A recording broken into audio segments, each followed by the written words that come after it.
Okay, we'll start off talking about fluency. Then we're going to look at a part of a lesson plan that I did to go with The Fisherman and His Wife, which is a folk tale. Those of you that are in the lower grades would probably be doing something like that. And then we're going to look at vocabulary, and also we're going to look at choosing a historical fiction so that you can get started on one of those lesson plans. First of all, how's it going with observing? And share? Somebody share? Talk loud. Oh, I observed her doing the dibbles. She was doing that last week. She did it on 2 kids, and like, I'm sorry, what grade level are you now? oh, 4th grade learning support. Okay. Which when she was like doing it, I was kind of surprised because I don't know if it's because like I'm not really familiar with it, but like she was like giving the kids, like the one kid sat down and she's like, all right, like this is just an example. She's like, all right, like last time you had like 32 words, let's see if you can do that. And then like she was giving like pointers while the kid was reading, like instead of using his fingers, she said, no, use it, you'll do better. And then he used it and his words went up.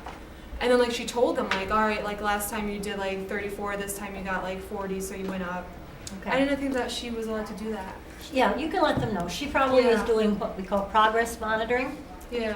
As we talk a little bit later about fluency, I'll show you, it's a good thing to let them know that they are getting better. It's a good thing for that. Okay. Anybody else? Something you've seen? Your first assignment is vocabulary. Are you getting to see anything with that? Anybody? Go ahead. Matt? I never saw it before, but they used like the vocab word wall kind of. Okay. And then they broke into groups and they each got a word. And they had to create a skit based on that word. Oh. I never saw that. I thought that was Okay. pretty cool. Good. And that's what grade level? 4th. 4th. Okay. You going to say something? No, not really. No? No, my class is just, it's crazy. It's like very noisy and all over the place, but it's Maybe different. you can mainly look for signs of vocabulary in the room. Maybe you can get something from there for that evaluation. I think it is all set up on live text now, and I think I have it March 17th. That first one is due, if you haven't been there. We're still working on Moodle, but.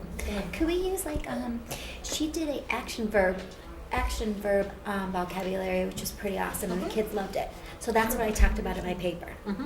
Okay, Fine. so I'm on the right page. Yeah. All right. Yep. And again, too, if you try to include something around the room. I did. If she has, like you said, the word wall and things like that.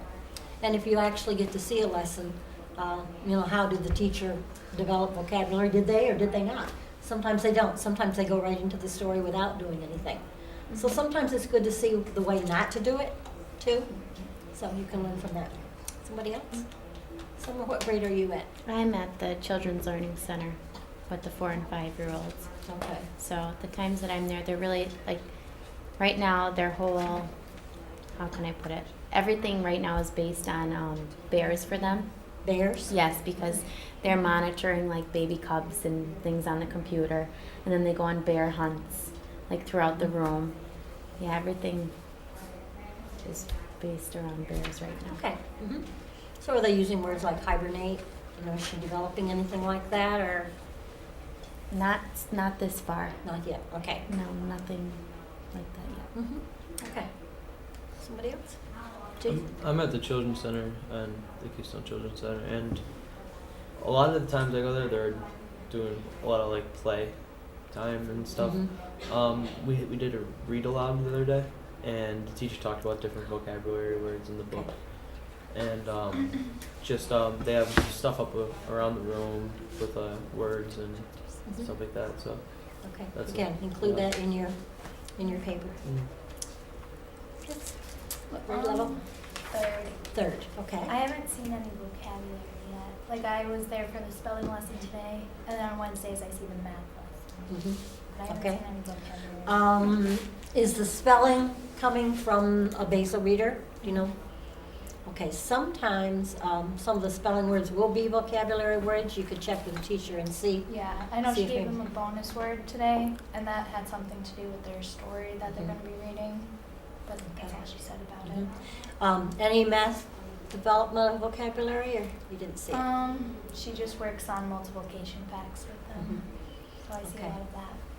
Hopefully she'll be developing some terms, Yeah. like the product and the, I just see All them that- like mid-week Mhm. for math, so she already teaches them all the things, Okay. and they're just reviewing it for their test. does she have those posted anywhere in the room for them to refer to? The The math multiplication. words? No.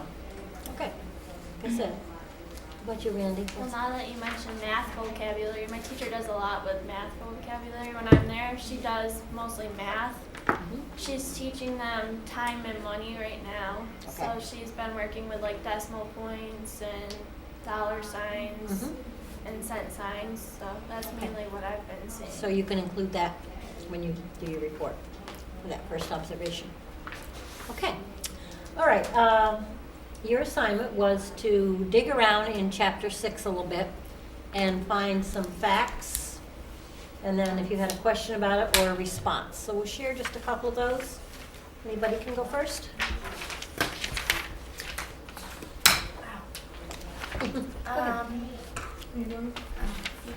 Sorry. Nice and loud.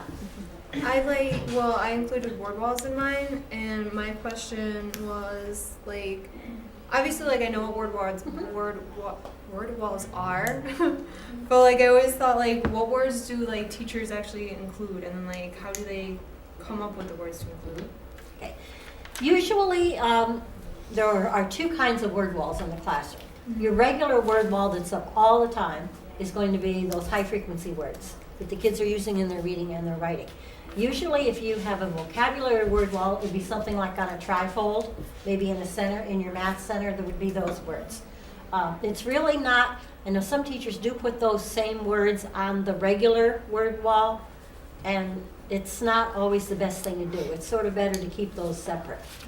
Okay, if that And I have a helps question answer your about question. more words. Mhm. I was wondering on how many words you would use For for word walls. the regular Like, high frequency yes, word like wall? for example, do you have just a high frequency words, and then do you have the words that you practice for the vocabulary? And then if that's the case, then with kindergarten, do you have a set amount where it's 10, and then you up that amount as the kids got on higher grades? And what is the max? What's the range? Because you only Okay. can learn so much. Right. That's why sometimes if you put all those other words on your word wall that stays up all the time, it gets very confusing for kids, especially in kindergarten. In kindergarten, there are probably maybe 20 high-frequency words that you really want to hit. Sometimes in kindergarten, they will have the kids' names up there too, with, you'll have your alphabet, and that's okay because that's how you start getting them connecting to that. But if you get too many, then it is too many. So you have to be careful.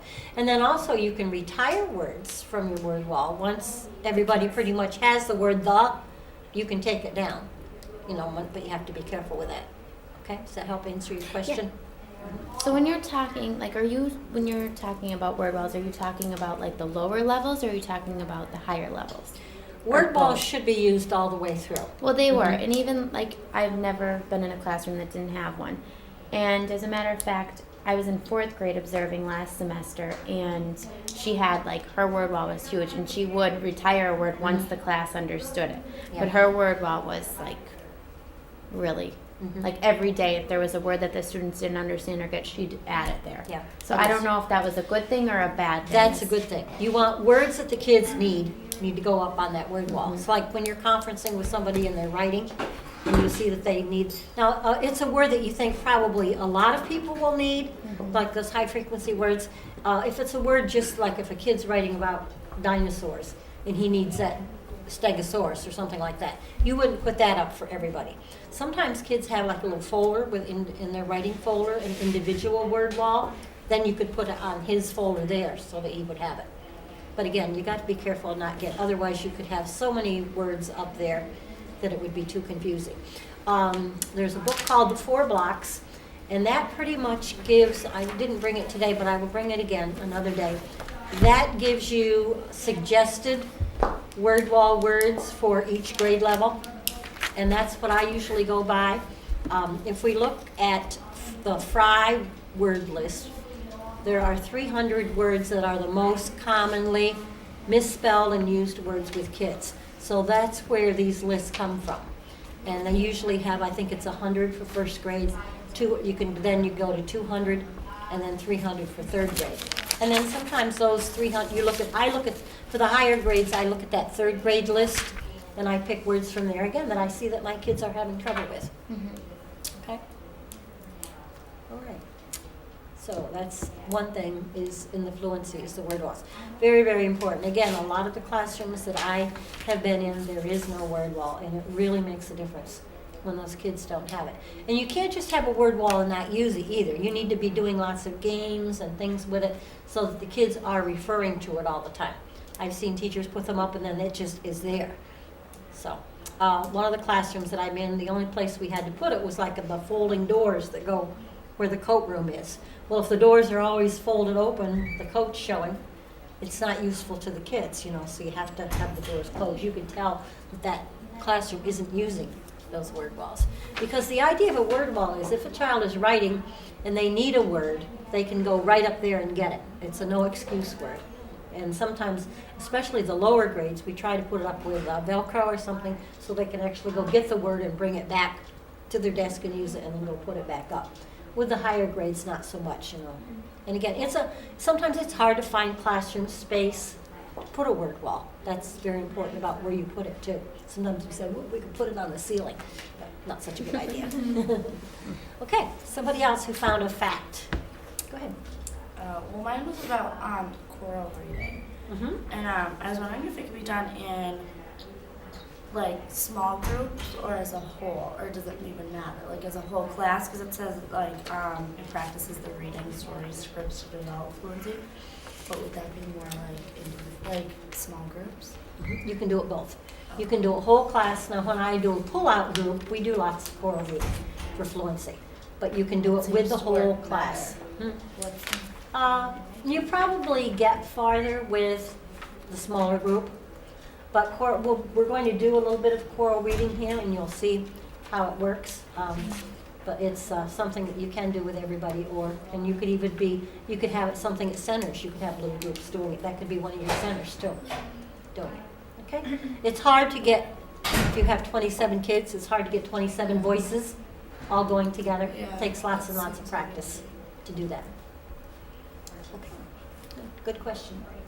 Someone else? A fact? Either a question or a response? How you felt about it? Go ahead, Jason. I have promoting reading fluency, and for my question I put what was the best way to, and what does this include? For my response I put it helps students with accuracy, reading speed, and prosody. Is that? Prosody. And then I read that word walls and mini lessons also help with those too. Right. The one thing that promotes the most fluency is time for kids to read at their independent level that they can. The more they read, the better they're going to get. They have to have those miles on the page. And part of what we do is we give kids material to read that is too hard for them, and they're never going to get better. So you really need to have some of that sustained silent reading, 15 to 20 minutes for them to just be able to read and read and read. That's what improves it the most. Lots of other things are going to help, but that's what research shows does the most. Anybody else? Anything that we didn't cover? I just have a question about the round robin reading because I've never heard of that until it was actually on our quiz last time, and I was like, well, what is that? So then I read about it, and then it says that they no longer recommend it, and I was wondering, like, if you agree with that or if you don't agree with that. I agree with that. In fact, I have an article here that we're going to look at tonight. I haven't signed already, so I'm going to help that up. You agree that it shouldn't be I used? agree that it should not be done. Yeah. Apologize, I sent things out, I spread them out too far. Oh my god, I may have buried it. But I will come across it in the course of things as we start doing things. And yes, it's very, very difficult. for lots of different reasons, and that article goes into all those reasons. Isn't that what that book was about that you read to us? Was basically Rob and the with the little girl, and the teacher was trying to become a better reader, and then everybody in the class was making like kind of joking because she was having such a hard time reading. Yes, thank you, Mr. Falker was a Yeah, good that's example of that. awesome. Yeah, because she was so humiliated by, Sounding the words out. right. There was a show on TV I was watching this week too, and I can't remember what it was, and it was a boy in it. And the teacher was just crucifying this kid because he kept stumbling on the words, and she wouldn't give up. She kept making him read and making him read, and, So what would you do in a situation like that if you had a child reading and you knew that he was struggling and you kind of want to like slowly guide him from stop reading? Would you be like, oh, okay, Jay, it's your time to take over? Well, to Or- begin with, you should never ask a child to read something they haven't practiced. Okay. So, if you have a child who really, really is a slow reader, either you as a teacher or a buddy has to practice with a child with the part that he's going to be reading so that he can do that. And again, we'll be doing some of that as we look at it. Okay? All right. Do you want to see the quiz first? And we'll go over some of those, the old quiz one. We'll go over some of those things. I don't.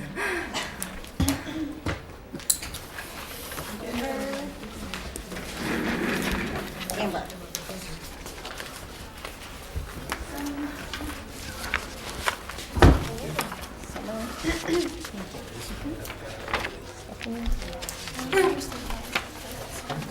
Amanda. She's so festive, isn't she? Thank God you gotta be. It was so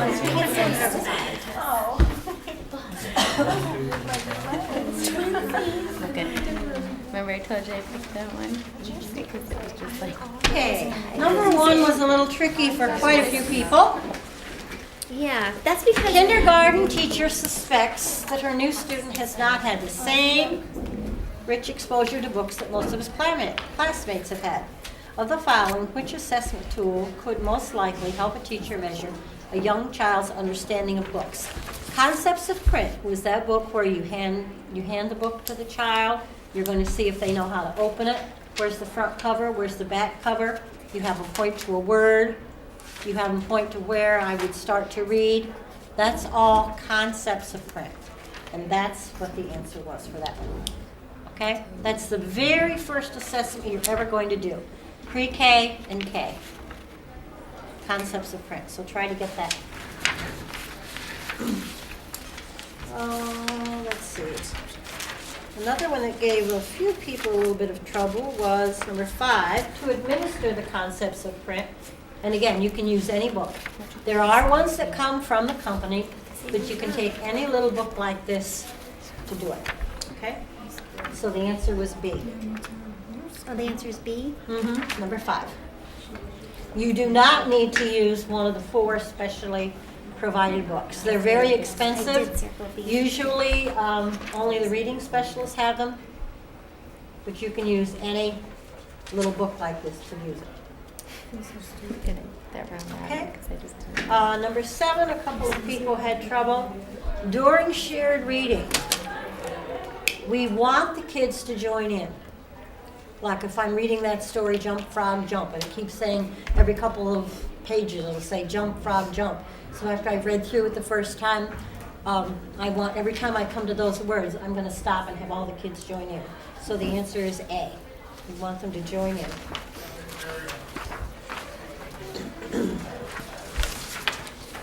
Number 8, again, books with repeated words and sentences, predictable books. It's predictable what's coming next. Okay? Familiar patterns, that might help you.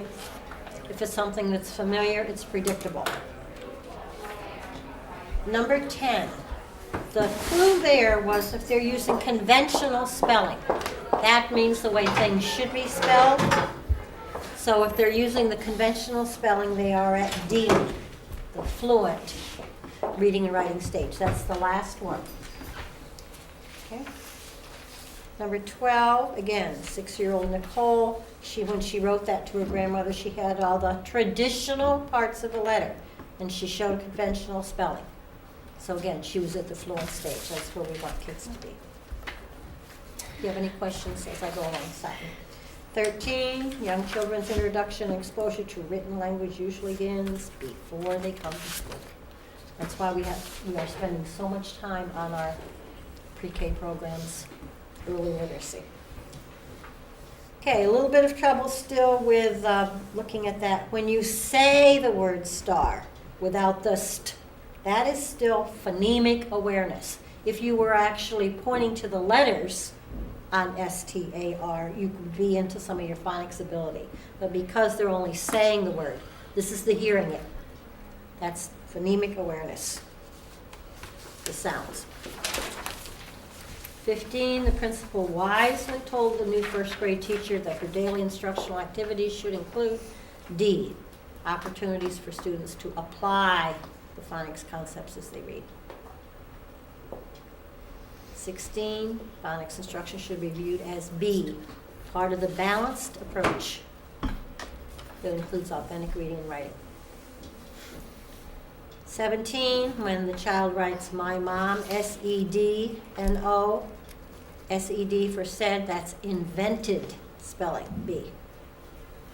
Conventional would be if he spells it right. Okay, traditional spelling, again, would be more of spelling it right. 18, a couple people still a little bit with that onset and rhyme. The onset is everything before the vowel.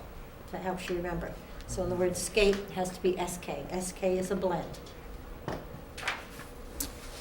19, most people had this, a couple of words. Best way to learn to segment words is those Alcone boxes. Remember those three little boxes, 3 or 4? And 20, the belief that there should be one-to-one correspondence. That's the alphabetic principle.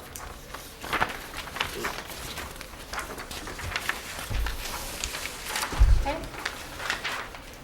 I do have to have those back, so you can give them to me later in the course of the evening. I'm just putting the file.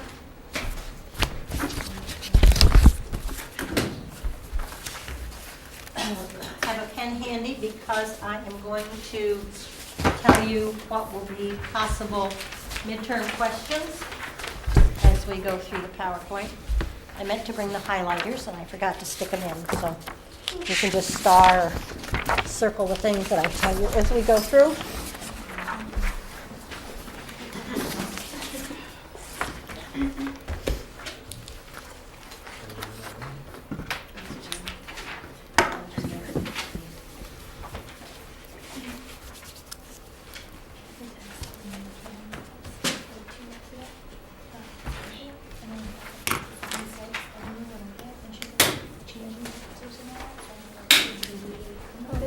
What's the midterm on? Midterm is the next session, okay? Oh, so it's next Monday? Yeah. No, that's spring break. Spring The break. following Monday. I don't know if I have all. Oh, so we have no class next Monday? No, we do. No, next. Oh, Yeah. It's next. next week is midterms. Week after. I'm just going on vacation, and that's all I have in my mind. I know, it's hard because we have all that I making just up to do. Okay. How about I'm thinking that spring break's next month? You made me so excited for 3 seconds. I know. And I really had myself convinced.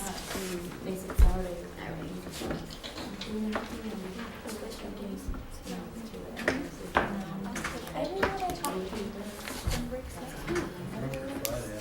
Oh, what chapters? I'm sorry. Chapter 6. Just chapter 6 is The one you midterm? just did, high frequency words. And I guess this PowerPoint is going to come in like that, so.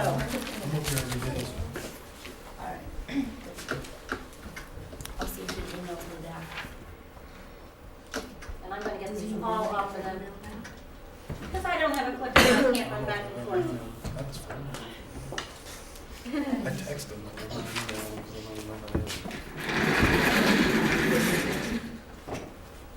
Okay, these are the words that are going to be on our word wall that is up all the time.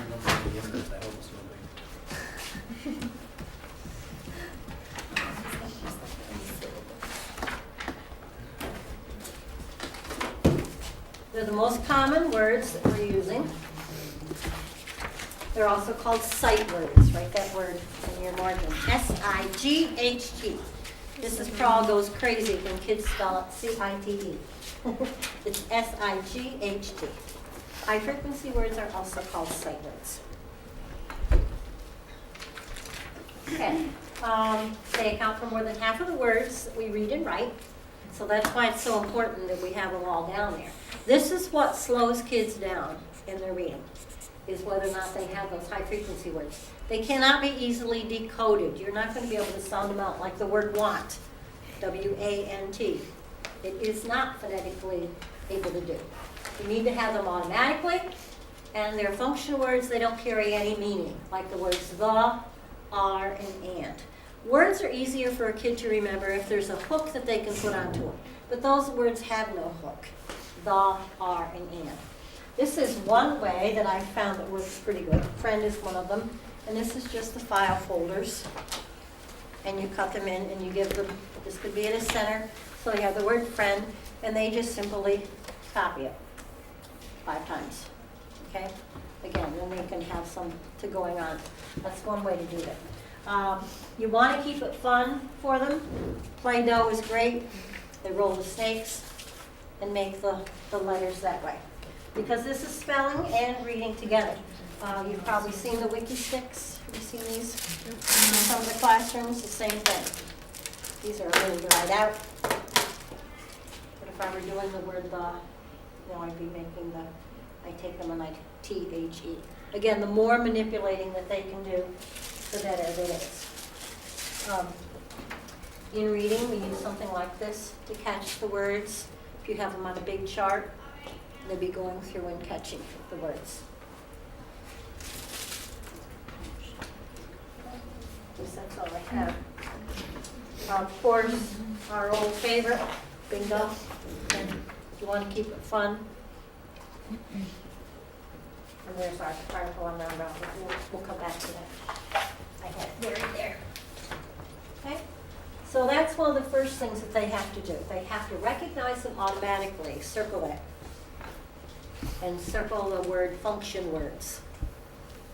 Possible that they would be on the midterm. So we have sight words, recognizing them automatically, and function words. High frequency words, same thing as sight words.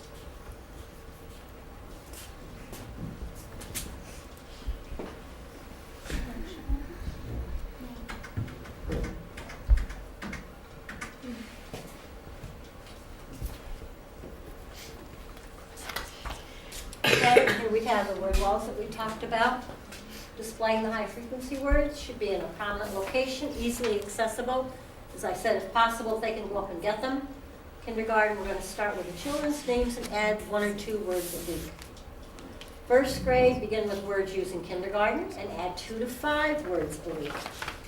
And usually what we do is we do all kinds of things with them. Like when we put the word up, we chant them. So like the word we're friend, we'd all stand up and we'd say friend. F-R-I-E-N-D. Friend. F-R-I-E-N-D. They chant, they play with them, all kinds of things. These are really cool. Again, I did Wilson reading, and with Wilson reading, this is one of the things that comes with it. Use lots and lots of whiteboards. You've seen probably some places where they use the shaving cream on the desks and do the high frequency words.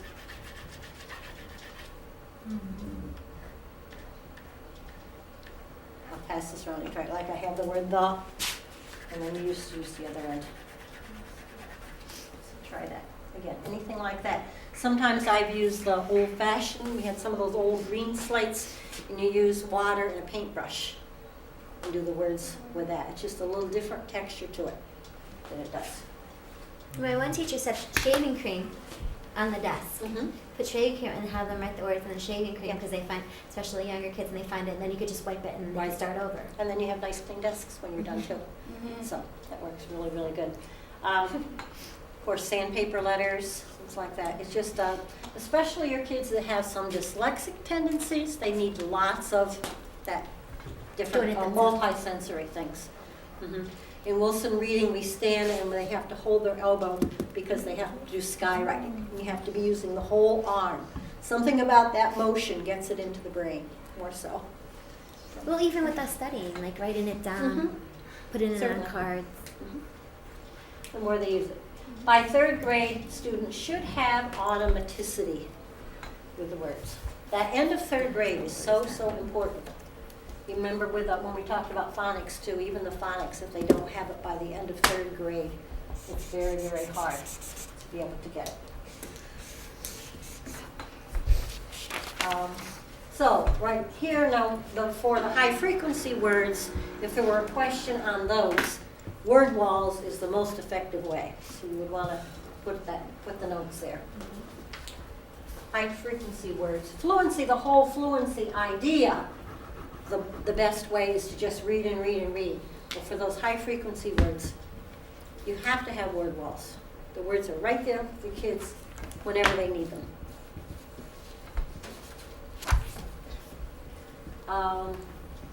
It's important that word walls are for any grade level. That's a possible question. So put that over in your notes. And circle third grade.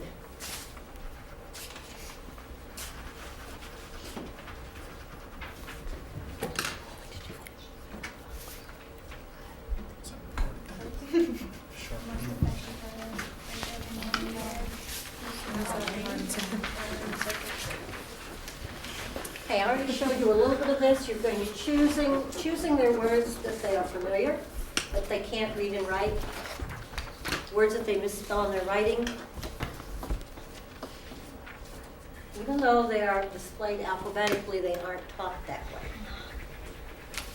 And they can be connected to something they are reading or writing. There are lots and lots and lots of games. Again, you can go to the Florida site. There are all kinds of games there to be used with it. One that I found is really, really, that the kids really like is called Be a Mind Reader. And all they do is they number on their paper to 5. And our word wall is up there. And clue number 1 is it's a word on the word wall. So everybody has to write a word. It can be any word. So they're writing and writing and writing. And then you give different clues, like clue number 2 might be it has 5 letters.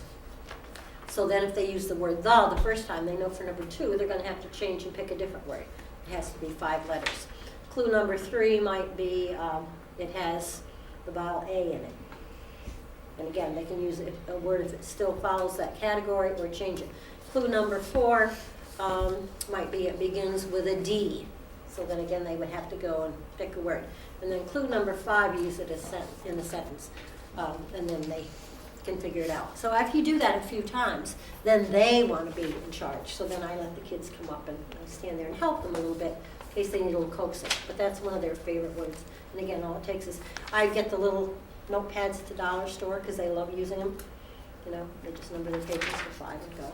And again, the more playful it can be, do a little bit of that every day.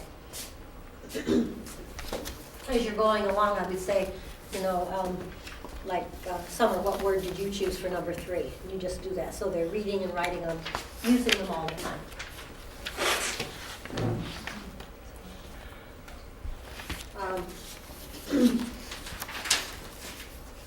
Page 193 in your book. Again, this is what I had told you. You're chanting and clapping. We don't have to go to that. It's the same thing. Getting up, doing cheers with them so that they're hearing them and using all those things.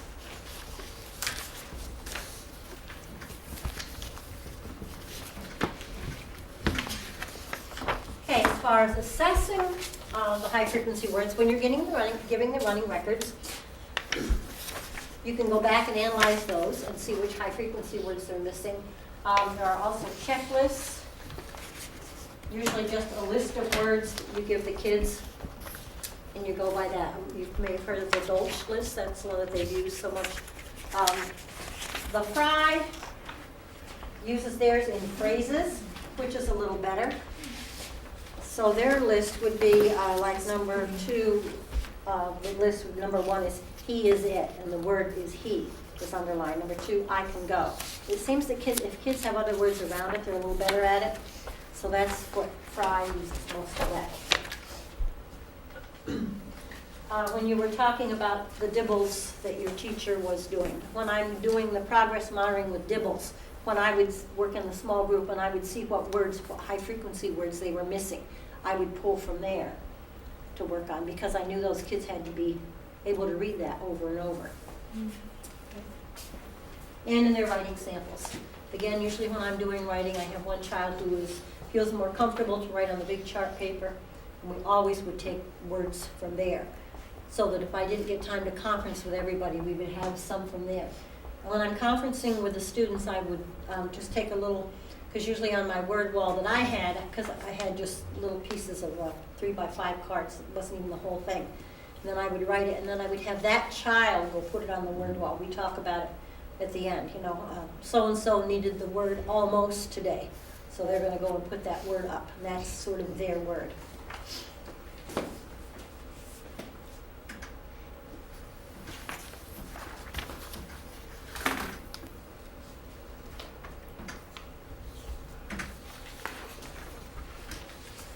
Okay, so then we're going to move on to word identification, and this is where our phonics comes in.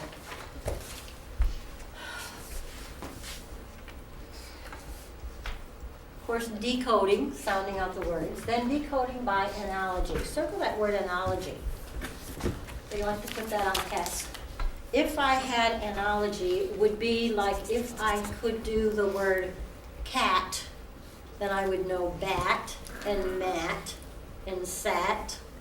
Put that sort of as a sample there for you. And again, when I'm working with kids conference in their writing, I will often take that. If I have the word,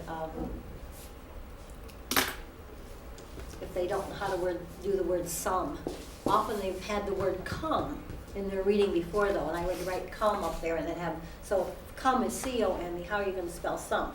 S-O-M-E. So by analogy, it's just how they are the same.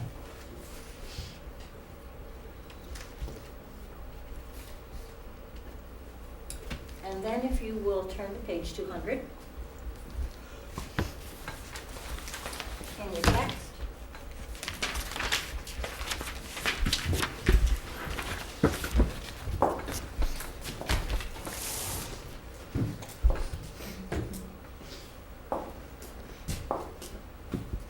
That's how I had mine. Okay, these are the syllable rules. And the thing that you need to remember, and this was when I was teaching Wilson, it really surprised me, every syllable has a vowel. Write that down on your notes.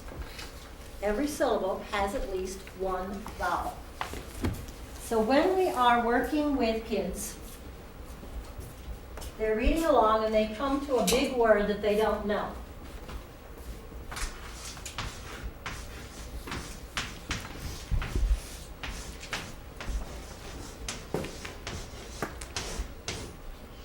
We're going to teach them, that's a big word, so I know I can't blend it. I'm going to have to chunk it.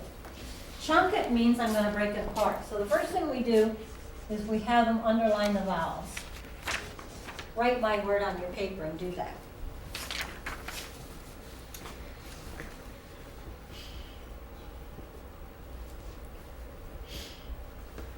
Because it has 3 vowels, I know it's going to have 3 parts.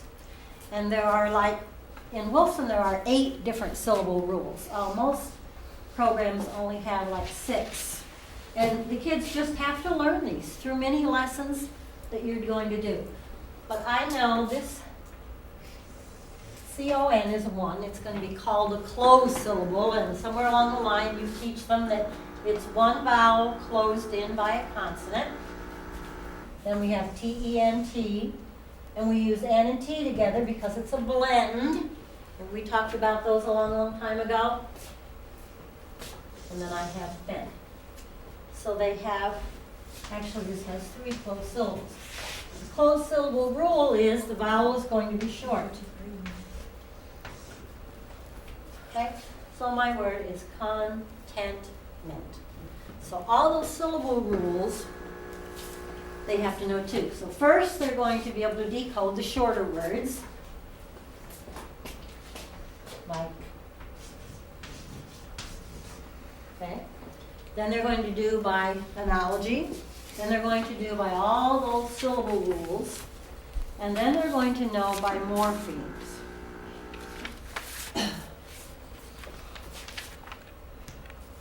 Morphemes is those roots and affixes. And I think, let's look in our book. What does it say about there? That's still on page 200. Sometimes if they're using. Okay, on 201. Sometimes students examine the root words and affixes of longer unfamiliar words in order to identify them. A root word is a morpheme, the basic part of a word to which affixes are added. That's important. Mark it, circle it, put on your notes to look at page 201.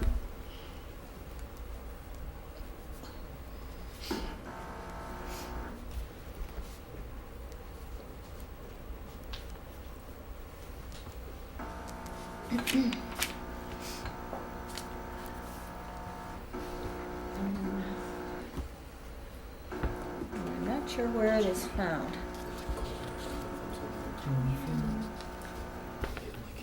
Okay, on 202, go down to the second paragraph, because this is hard. Unless you work with this stuff all the time, you're not going to know it. Circle bound morphemes if this is your own book. If not, put it in your notes. You will need to know the difference between a bound morpheme and a free morpheme. Okay? It's on 202, second paragraph. Affixes are bound morphemes that are added to words. Okay? So prefixes are added at the beginning, like in replay, and suffixes are added at the end, as in playing.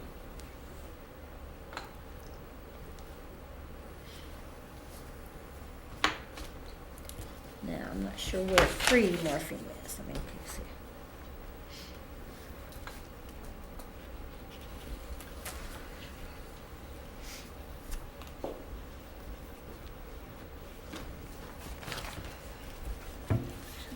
Tell us in the index. Look along with me. We're looking for free morpheme. It's in the paragraph above bound morphemes. Okay. Can you read it for us? Some root words I see. have become free morphemes and can be used as separate words, but others can't. For instance, cent comes from the Latin root word cent, meaning 100. Can Okay. we keep reading? Go ahead. See what else it says. English treats the word as a root word that can be used independently and in combination with affixes, as in century, bicentennial, and centipede. The words cosmopolitan, cosmic, and micro. Okay, so I see what they're saying is, so a free morpheme, they can be used as a separate word, like cent, okay? Because it is a real word. But some others, you could not. Okay? Again, that's confusing. Hopefully that won't be on the midterm. It's in the test bank, so that's fine. Okay? So ED, so if I had ED, would that be a free morpheme or a bound morpheme? Bound. Is it the beginning or the end? It's a bound morpheme because a free morpheme can be used as a real word, and ED isn't really. Okay? End. What was the word? She? ED. What was the? It's not a real word. What was the example she just gave?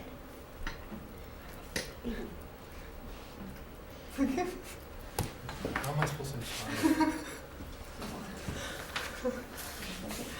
Okay, so again, I said we're going to be teaching these through mini lessons. So each day when you're doing your language arts block, you'd have 5 to 10 minutes of a mini lesson to do this. Modeling how to use the different strategies during your interactive reading, using words from reading selections as examples, and explicit instruction. You have to have that explicit phonics instruction. So much of the time, we're using workbook pages and workbook pages and workbook pages. There's no real mini lesson first. Workbook pages aren't bad in themselves. They can be used for guided practice or having kids work together on them. But you can't just use the workbook page and expect that to teach it. You have to have the mini lesson and then use that as the practice part. That's where we go wrong.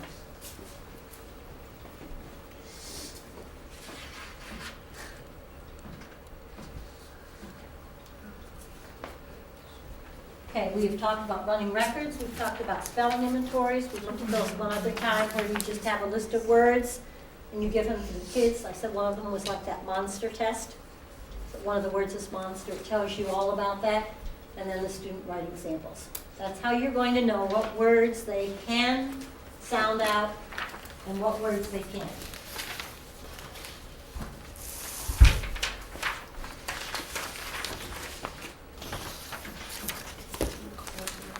I know, I Okay. like numb. Moving right along.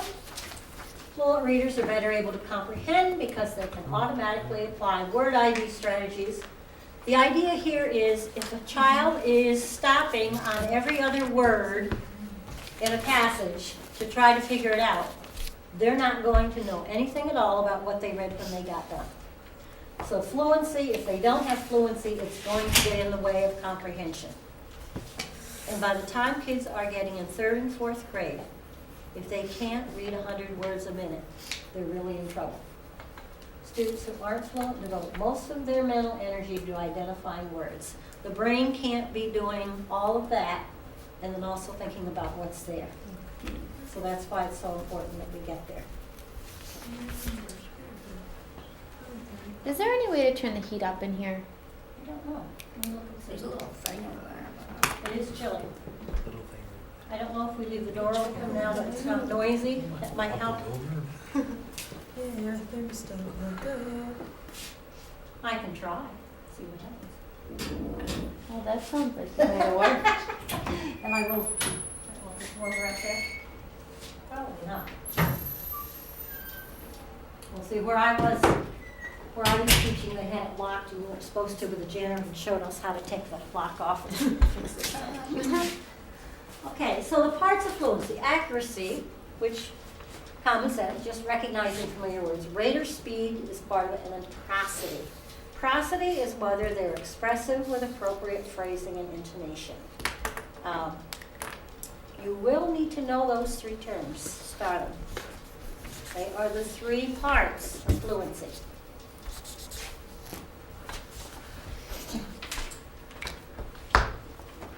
Okay.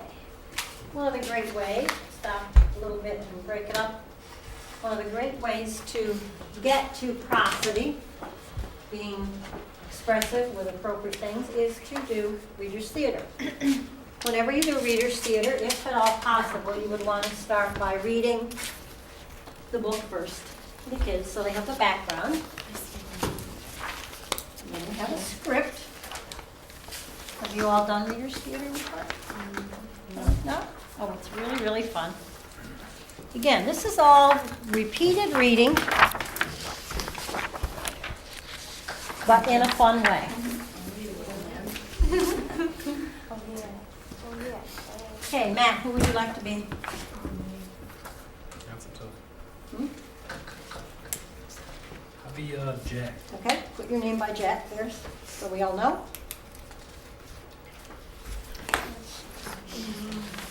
Yes, Emily? The kids do this too, looking through to see how big of a part they have. You're gonna be leaving? Maybe little man. Okay, Amber's little man. I don't know what I want to be. I know, it's hard to decision. Okay, do you want us to come back to you? I'll just be a reader. Okay, reader 1. Yeah, sure. Emily's reader 1. Randy? Reader 2. Okay. No. You're reader 3. Yeah, but then he's going to have to be a mother or a wife. What about the Giants? Huh? Okay. The giant. I'll do the giant. Okay, Jason's the giant. Mother or reader 3? I'll do reader first. Okay. I will do Giant's wife. Okay, sorry. And I'll do mother.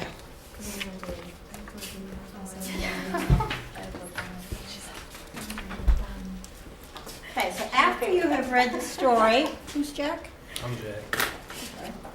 Who's the giant? Reader 2. Giant's wife.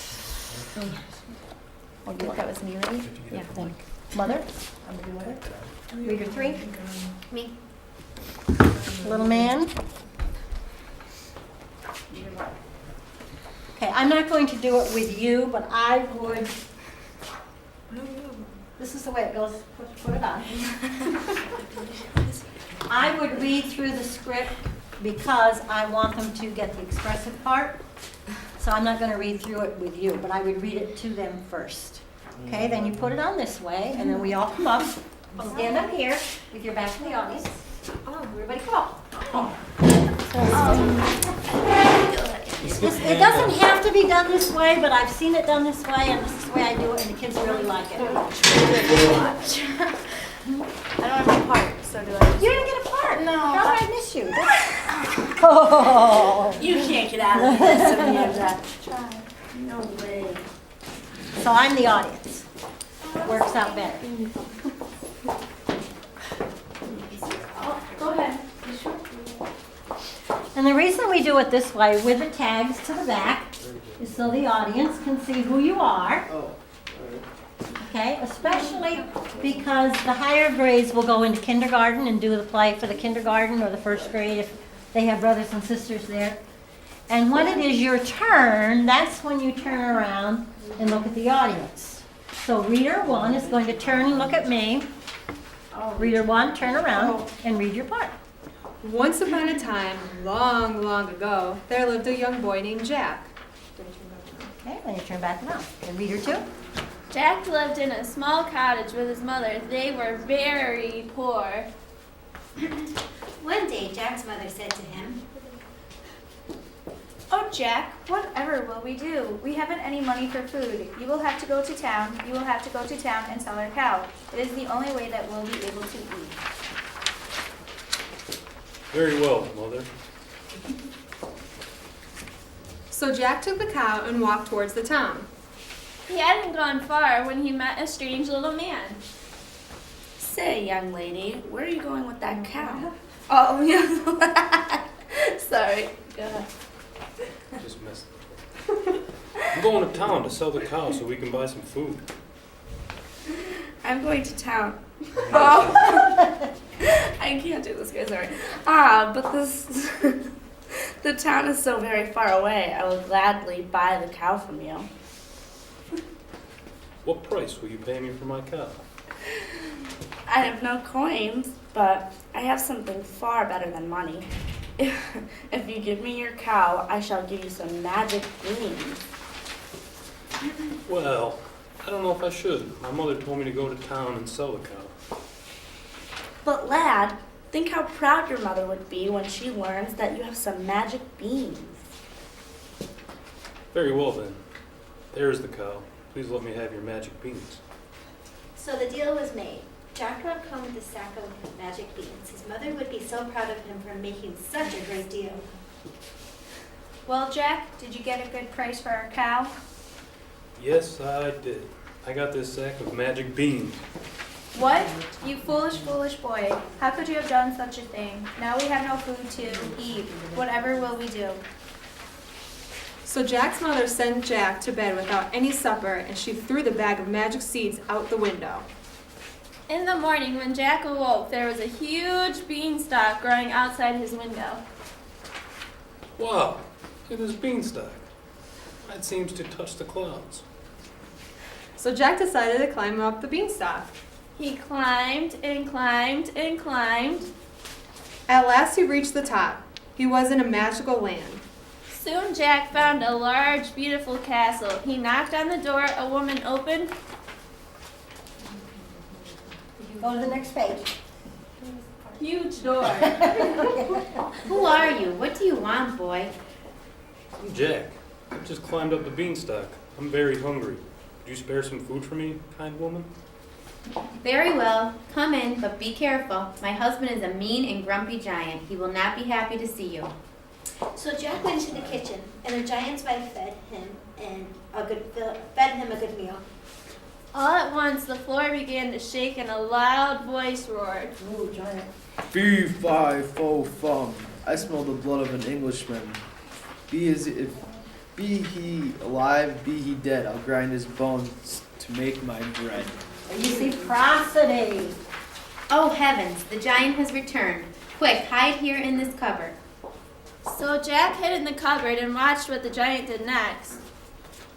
Wife, bring me some food, my gold, my magic hen, and golden harp. Hurry, do as I say. Reader one. The giant ate and ate and ate. He counted his many bags of gold. Then the giant roared at the magic hen. Lay me 10 golden eggs at once.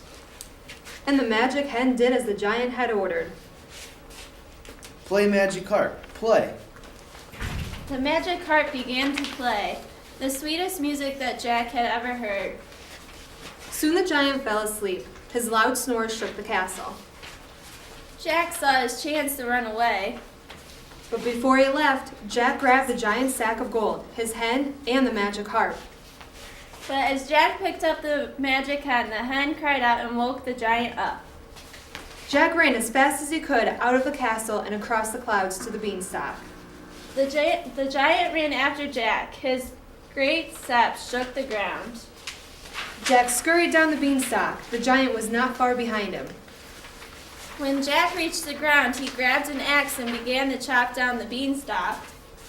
Hack, hack, hack! The axe flew across the beanstalk. At the last beanstalk fell to the ground, and the mean, grumpy old giant crashed down with it. That was the end of the magic beanstalk and the mean and grumpy giant. But it does not mean the end of our tale. Oh no, our tale has the happiest of endings, for Jack and his mother now had all the money they needed. They also had a hen that laid golden eggs. And a harp to play the world's sweetest music. And they lived happily ever after. Everybody turns around. The end. You can take off your necklaces. I'm the best Jack of all time. You were the best Jack of all time. So that is Reader's Theater, a great alternative to round robin reading. And the way it works is once the children have their part, you have 2 copies of the script that you give them. They take a highlighter and they highlight just their part. Okay? 1 copy stays with you, the other one goes in their book bag to go home. They practice just their part. So they practiced it and practiced it and practiced it. And then when they come back, they leave that one home. They don't bring that one back because you've kept one. So then a couple times a week, you would practice it as a group, and then you'll be ready to go and they'll perform it for our class. Lots and lots of fun. There are all kinds of scripts online. You can get books of them. Reader's Theater. All you would have to do is Google it and you get lots and lots. And again, wherever you can, tie it to the real story.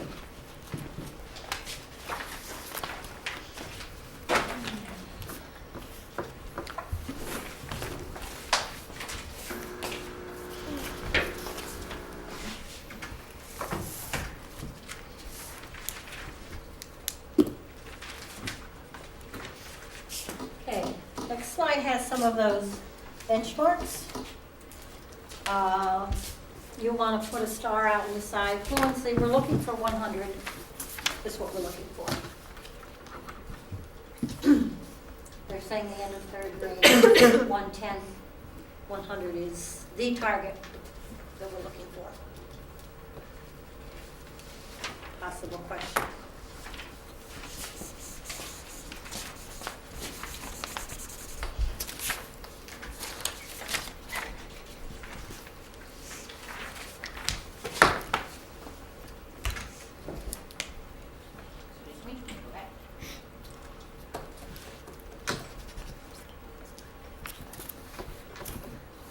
You can press the arrows on the bottom. Okay? And I'll bring you right back to that.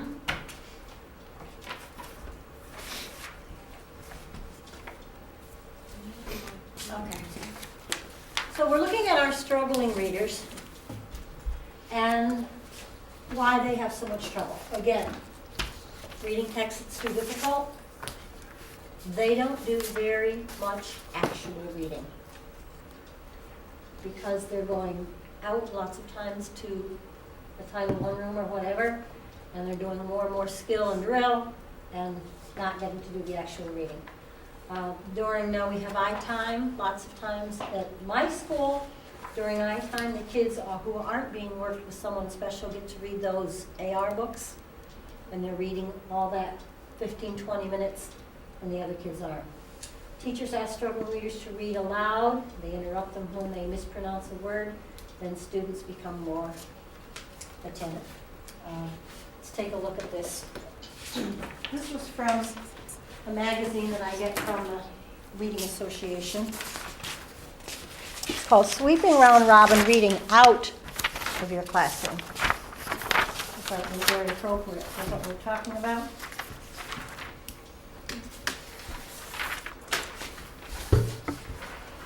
I'm going to read to you just a little bit, and then I'll let you go off on your own.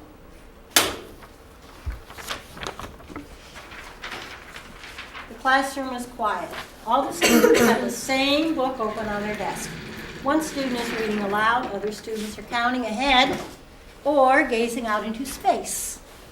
The student who has just finished reading sighs with relief when her turn is over. We're describing round robin reading, or one of its many variations. We've all done it, or at least seen it. In fact, over half of K-8 teachers report using round robin reading or some variation of it in their instruction. In round robin reading, all students are expected to follow along while individual students take turns reading, usually moving in a predictable pattern, that is, up and down the rows or around the tables. That's why kids will be counting to see when they're going to read. And instead of listening to the person who is reading, they're practicing so that they're not going to be stumbling over what they're going to have to read. However, this ever-popular instructional practice enjoys little research support. So what explains its popularity? First, some variations lead to a superficial level of engagement. And we have lots and lots of classroom teachers who are doing these things now and think it's okay. Popcorn reading, where students read aloud in random order. So you don't go down the row, you just pop around the room with it. Still very, very bad. Combat reading, students call on one another to read. And again, I see lots of this still happening. Trying to catch each other off task. So some people are trying to embarrass other kids. Kids can be brutal. They're trying to embarrass them. They see somebody who is off task, and so I've seen teachers do this too. Catch somebody that's off task and call on them to humiliate them in front of their kids, their peers. So no wonder they don't want to read. And popsicle reading, where the teacher writes students' names on popsicle sticks and then randomly pulls the sticks to determine reading order. They all involve oral reading, look how it is in italics, without prior practice with the text. In these variations, students never know when they will be called on and are forced to follow along in the text. In fact, while many teachers seem to know that they should not be using round robin reading, they support these various strategies that are less damaging, but they're really, really not. This perception leads to the second perceived benefit, classroom management. In classrooms where round robin reading happens, it's usually quiet except for the one student reading. And again, the teacher doesn't really have to do anything. It takes up lots of her classroom time. Thus, it is also an easy way to plan for a reading lesson, as it is often applied to the whole class. Teachers also report using RRR to assess students' fluency levels. Finally, it can often be found in the content area instruction as an attempt to make sure that all students are reading the same material. But the thing is, they're not getting it. However, the drawbacks and its many variations far outweigh the benefits. First, we know that no research evidence supports the claim that it actually contributes to students becoming better readers, either in terms of their fluency or comprehension. A list of drawbacks includes, and I want you to read through those drawbacks. You can stop After combat reading on page 24, that's the end of the drawbacks. So just read those and see if you don't agree.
Take about one more minute.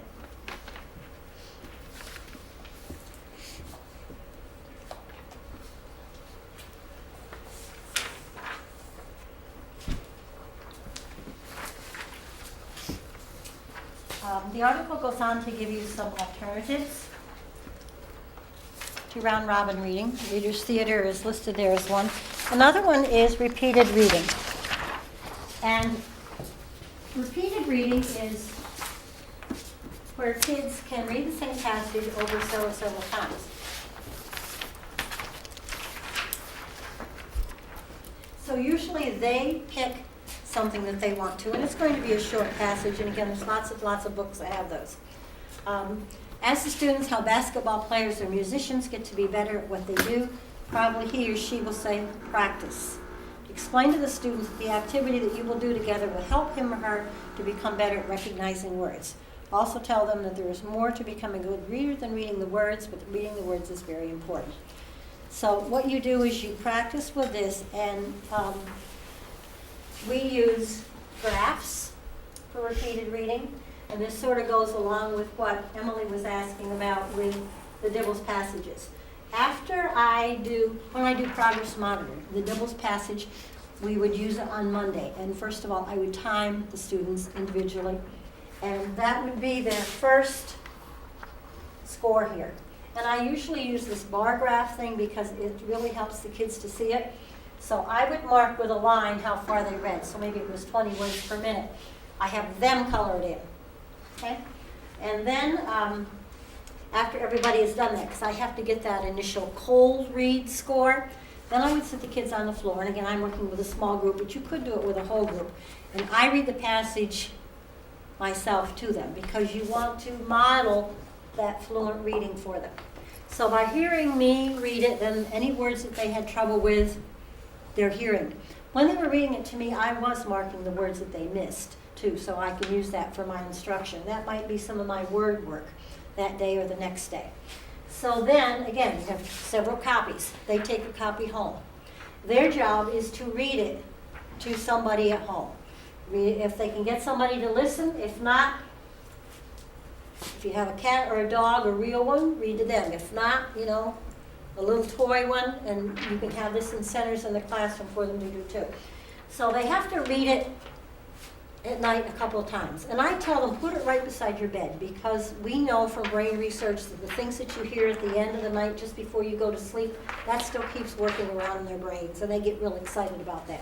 So anyway, they've read it. Then when they come into school the next day, probably I'll have them go sit with a partner, and then they'll read it, like if it's 5 or 6 paragraphs, one person reads a paragraph and one reads the next. There's also a fun thing that they can do with microphones. You want to keep it fun for them, so they can take turns passing the microphone back and forth.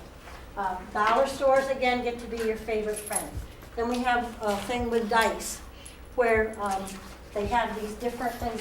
Number 1, if it comes up with a 1, you read it like you were a cowboy.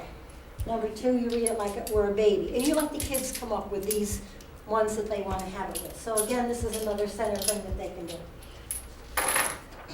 I usually try to get 3 readings.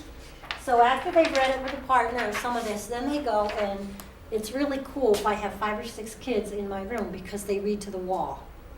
So they stand and face the wall like this, and I set the timer, and they're pretty honest about it. They have their marker that they're going to mark, and when I say go, they read to the wall, and then when it stops, they put a slash. Out loud to the wall, or to themselves? They whisper, they have to, my room was big enough that I could have 6, so they wouldn't really distract the person next to them. So then they just make that slash, and then after they leave to go back to their classroom, that's when I'll mark probably their second reading. Okay, if I can, it's best if you can do it that same day and have them colored in, but depending on what's going on, you can't. But again, the thing is, they get to see their growth. This would probably go in their portfolio that they would keep. So over the course of a week, they would read it 3 times. The next week, they get another passage of the same thing. The nice thing about the Dibbles passages is a lot of those high frequency words are repeated over and over and over again in them. So if they didn't know it this time, they will. And you will see, each time they'll see that maybe the next time, even though it's a cold read, their score is going to be a little bit higher. And there's nothing that builds their self-esteem more than being able to see something like that. So that's how repeated reading works. So put that in your file. So having them do repeated reading, focus their attention on chunking text. And again, there's a lot of this stuff on the Florida site. It shows about the chunking. You'll want to visit and get some of that.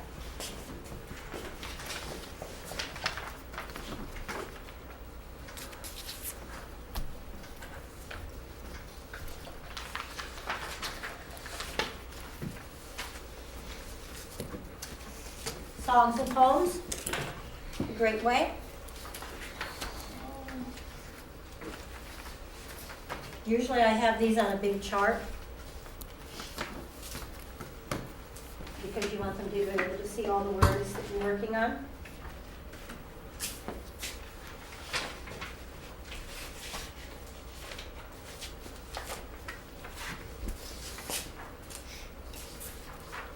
You wouldn't pick the threshold. I picked this because it's from Broad Baggert's book for teachers called Rainbows, Headlights, and Pea Green Tile.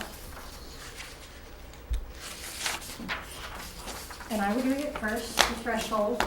I have opened lots of doors. Car doors, garage doors, front doors, back doors, ordinary doors, and doors of leaded glass.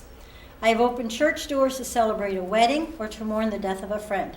And I have opened doors I should have let stay closed. But now this morning, here in the lower school hallway, I stand on a square of pea green tile, worn through to the plywood underneath. My hand clutches the doorknob, and I hesitate. For beyond this door, the future awaits me. 23 shiny new kindergartners, waiting for their one shiny new kindergarten teacher. 4 years of college, 10,000 pages of instructional text, a whirl of lectures that still swirl in my brain, yet nothing has prepared me for this. I feel a little silly. I can't stand here all day long. After all, they're just children. What could possibly go wrong? Okay, so let's do it. And I tell the kids that when you're doing choral reading, you have to read much slower so that you stay together. So let's see how it does with 9 voices. We'll start with the title. Ready? The Threshold. I have opened lots of doors. Car doors, garage doors, front doors, back doors. Ordinary doors and doors of leaded glass. I have opened church doors to celebrate a wedding or to mourn the death of a friend. And I have opened doors I should have let stay closed. But now, this morning, here in the lower school hallway, I stand on a square of pea green tile, worn through to the plywood underneath. My hand clutches the doorknob, and I hesitate. For beyond this door, the future awaits me. 23 shiny new kindergartners, waiting for their one shiny new kindergarten teacher. 4 years of college, 10,000 pages of instructional text, a whirl of lectures that still swirl in my brain. Yet nothing has prepared me for this. I feel a little silly. I can't stand here all day long. After all, they're just children. What could possibly go wrong? So that's choral reading. You're reading it all together. Echo reading would be if then if some kids are having trouble, I would say, I have opened lots of doors, car doors, garage doors. And you just read that much. Go ahead, read back. I have opened. I'll start again. I'm going to read 2 lines, and you're going to be my echo. I have opened lots of doors, car doors, garage doors. I have opened lots of doors, car doors, garage doors. Front doors, back doors, ordinary doors, and doors of leaded glass. Front doors, back doors, ordinary doors, and doors of leaded glass. So once you get going, after you've done a poem, you can let the kids choose. Do you want to do it all together? Do you want to do it with echoes? Sometimes they'll say that if it breaks it up, that the girls will do some and the boys will do some. And usually we'll ask them, do you want to do it with a partner? Do you want to do it by yourself? So just lots and lots of repeated reading. This way, again, there's no pressure on them. They volunteer to do it by themselves when they feel ready to, or if they want to do it with a partner when they feel ready to. So again, just another alternative to that.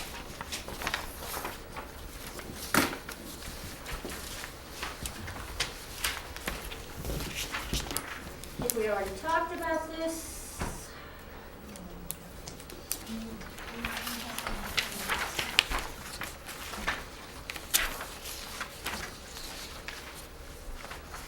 This is an interesting slide. I still see a lot of teachers doing this, and you may be saying it where you're observing.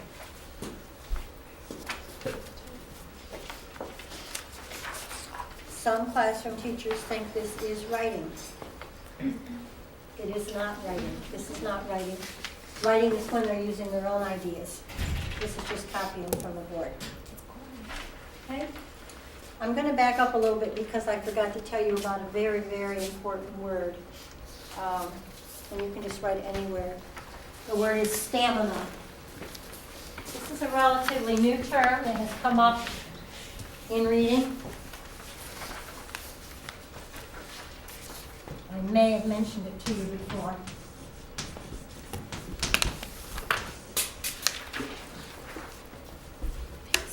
This is when kids get to do silent reading for quite a bit of time.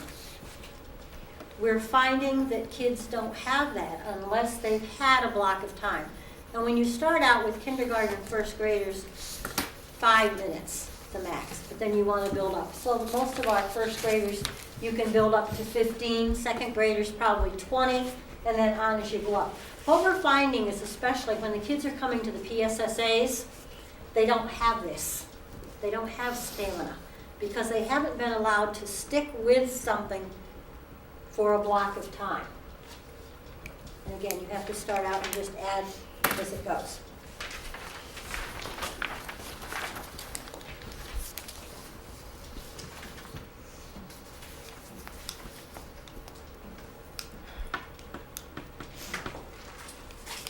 Okay, when we're assessing the fluency, you're just going to listen to them read. Again, those running records, they read quickly enough to comprehend. Are they chunking words into phrases, or are they reading word by word? Your kids are going to be reading word by word in the beginning. Kindergarten, first grade, maybe even first part of second. You want to get so that they are putting those phrases together. Are they reading expressively or a monotone? This is your prosody again, that important word for that last one. Reading it with expression.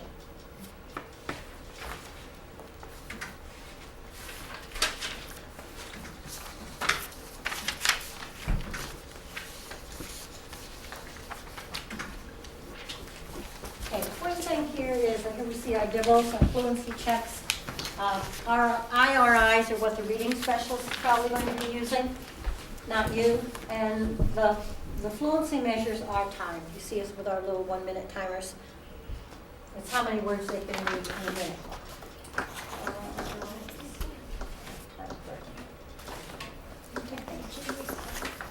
This is one more thing that is a fun one. I know this doesn't mean anything, but just for curiosity, what does IRI stand for? Informal reading inventory.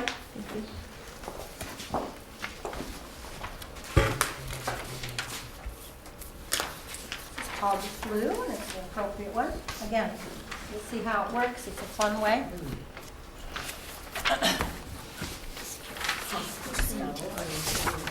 You just got over the flu. I picked a good one.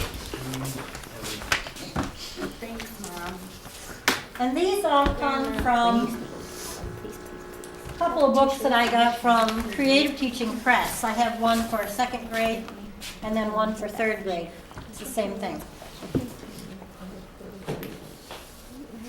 Okay, I'm going to start reading, and when I stop, you're going to all read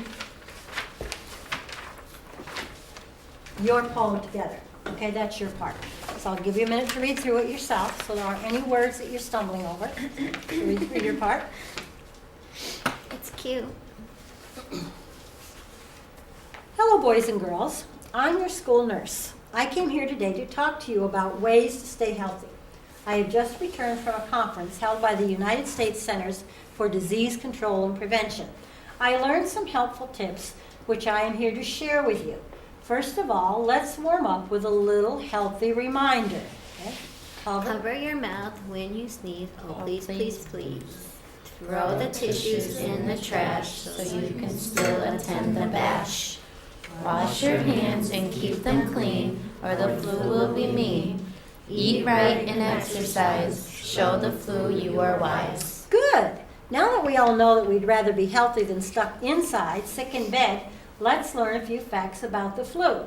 The flu, technically called influenza, is a highly contagious infection of the nose, throat, and lungs. It is one of the worst illnesses of the winter season.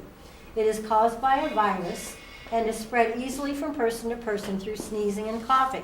Some symptoms include high fever, chills, dry cough, headache, runny nose, sore throat, an upset stomach, and muscle pain.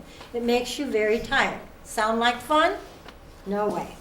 What do we say? Cover Your mouth when you sneeze. Oh, please, please, please. Throw tissues in the trash so you can still attend the bash. Wash your hands and keep them clean, or the flu will be mean. Eat right and exercise. Show the flu you are wise.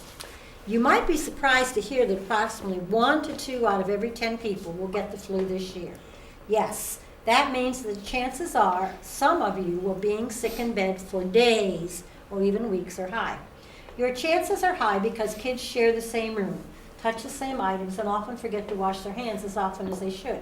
What do we say? Flu. No way. Cover your mouth when you sneeze. Oh, please, please, please. Throw tissues in the trash so you can still attend the bash. Wash your hands and keep them clean, or the flu will be mean. Eat right and exercise. Show the flu you are wise. And again, I have a couple more paragraphs that I would do, and you would do it 2 more times, but you get the idea of how it works. And there's different themes that goes along with that. So that's like an interactive lab. Okay. A couple other things that are in those books. There's poetry with plays, also plays for 2 kids that they can work on.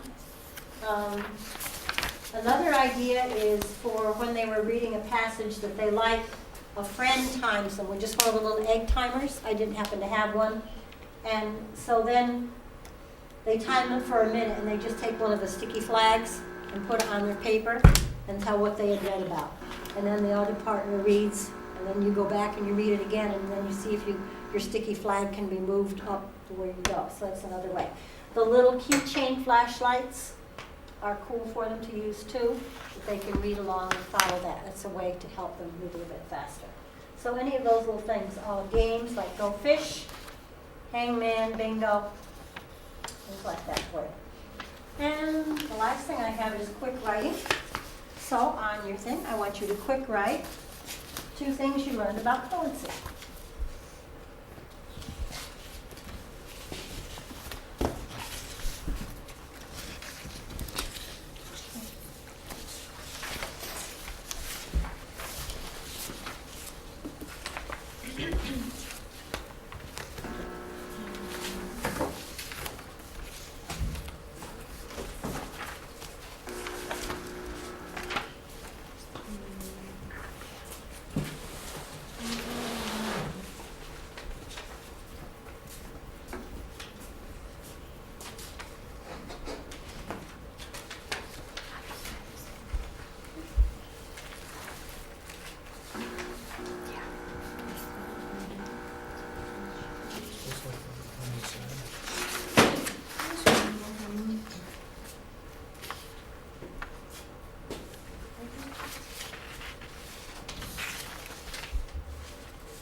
Any questions about fluency?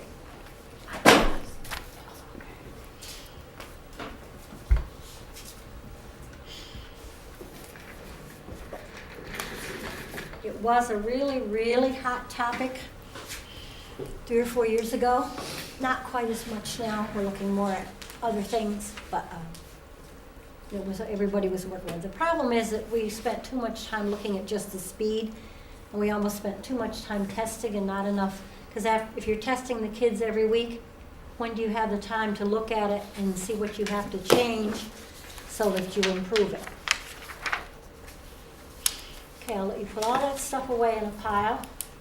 Take a 5-minute break and we'll do quiz number 2. Okay?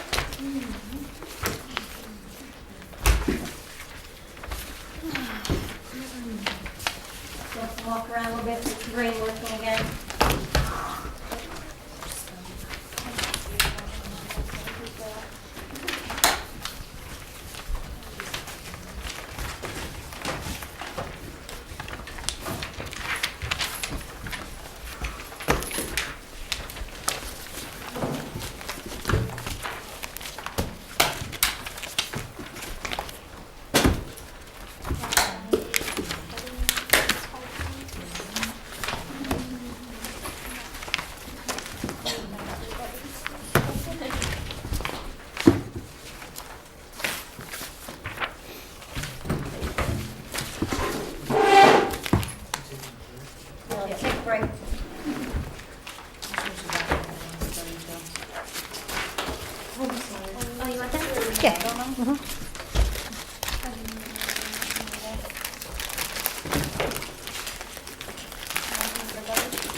Yeah, I know. I was thinking about you when I was What's studying. diagnostic When you were testing? like, Do "Do you know you Monday classes?" She always guaranteed days off. It's always holidays on Monday. that? Sharon, what's diagnostic testing? Because that wasn't in our.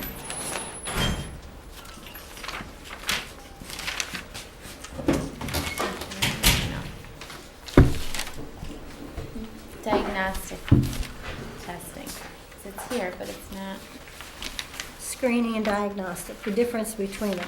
Screening is something you do at the beginning just to get everybody. Mm-hmm. And then when you see there's a problem, diagnostic, you need to come up with a diagnosis. Okay. So you really have to look at it closely. Okay. The screening's done by the teacher taking doubles, and Mhm, the diagnostic's done by like a Like the reading, specialist or the psychologist, does a diagnostic. Everyone clear on that? Yep. Screening is like the dibbles you give to everybody. And then when you, we say, when we talk about RTI, we talk about the kids bubbling up. Like when you do that screening, you get like a red flag on some of these kids, they bubble up. Those are the ones that you do the diagnostic testing on. 'Cause you have to figure out what's going on, how you're gonna get to the bottom of it. Okay? You can think of your health screening, you know, everybody gets screened, but then if And something then comes your up- top tier of your RTI model would be your speech therapist or the reading specialist. Tier 3. Yeah. Usually, as you go through the tiers, the top tier is where you have your really, really small. Sometimes it's one-on-one or one with like 2 kids with a teacher, hopefully, that way.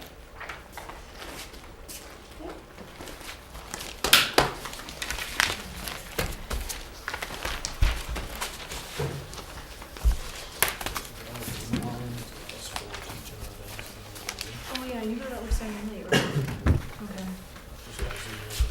Okay, when you think you're ready, come on up, take a coin and your quiz. These are just questions, these aren't situations, like the last one was. This is just coming from your PowerPoints. Thank you very much. Good luck. Okay, everyone.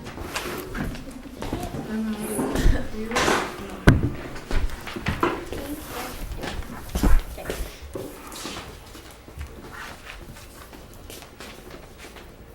We will take 15 minutes, so you'll have plenty of time. If you get done early, just go and wander or do something. I have 5 after 7, so we'll convene at 7:20.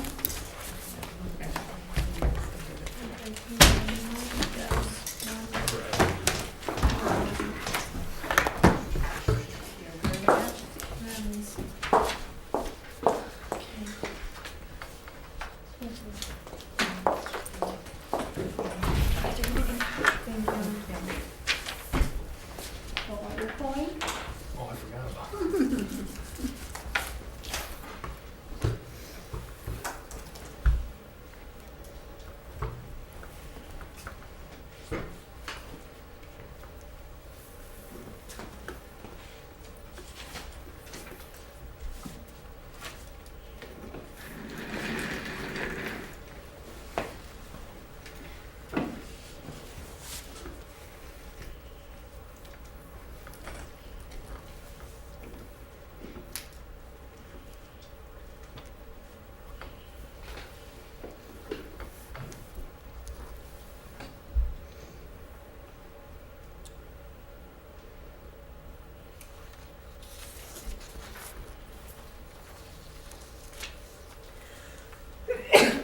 Position.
about too much.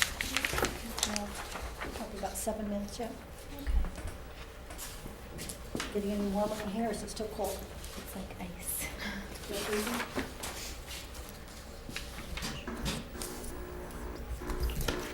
Making noises today. Makes the TV make noises.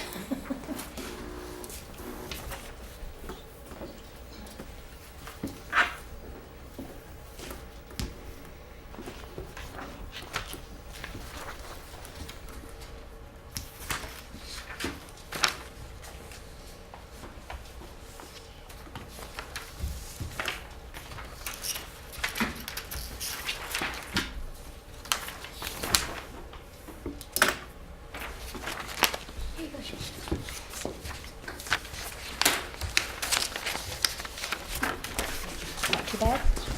No.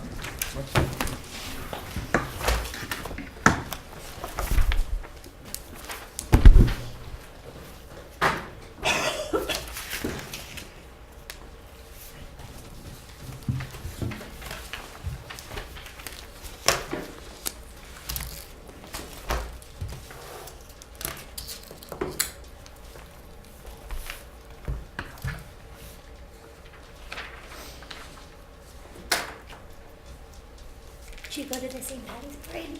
Hmm? Did you go to the St. Patty's Parade? No, I haven't told you. You? I was thinking about taking Nico, but I wasn't sure.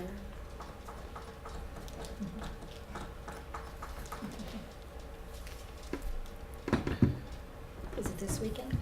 I think it's the 9th, isn't it? Yeah.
Does that have to be like?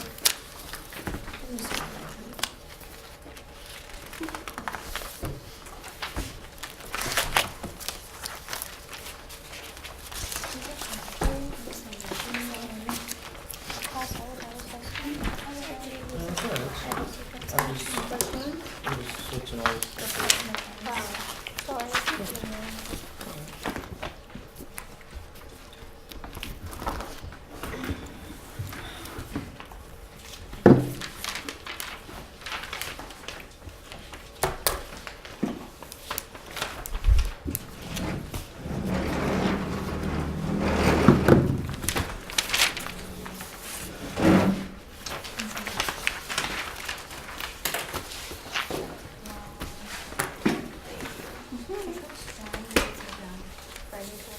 I don't know.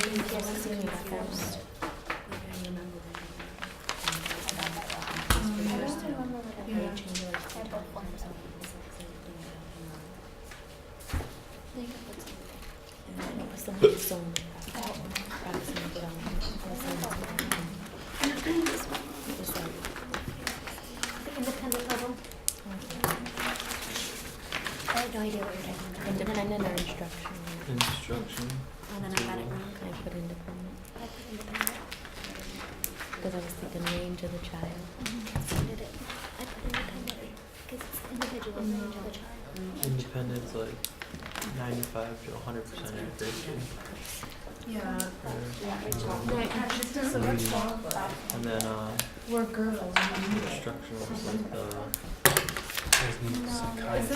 like you're supposed to, if the teacher's going to read a book to students, it should be a little bit above their grade level. So it's more like instructional. That was another one. That was another question. Right. Your range of proximity would be based on the individual child. It wouldn't be based on the general. Because you wouldn't want to give your high raters and your Wait, slow do they raters like the give you same their book. phone too? You would want them different. You What want was them the in- answer to the one about zone of proximal development for the quiz? Now that everyone's finished. You're probably wondering if it's separate. Instructional level? After that quiz. Zone of proximal development is the instructional. Because when you're in a zone of proximal development, it's like the Remember that students. ZPD, 95 to 100, they can do it all by themselves, that's independent. But you're 90 to 94, that's the instructional level, that's where you want them. You're gonna work with them, that's where you're gonna do the guided reading. Mhm. Independent level, they can do it by themselves without you. It's the read aloud one. Number 8, I think it I'm was. not sure, you see what the question said. Why don't we just check them now? Why don't we just test, why don't we just answer the correct them now? And then you don't have to do your work. Like, which is not a positive or something like that. That's a FERPA violation. Oh, no, it's not. Karen, she's always talking Well, about A, which of the following is not a benefit of reading aloud? Yes.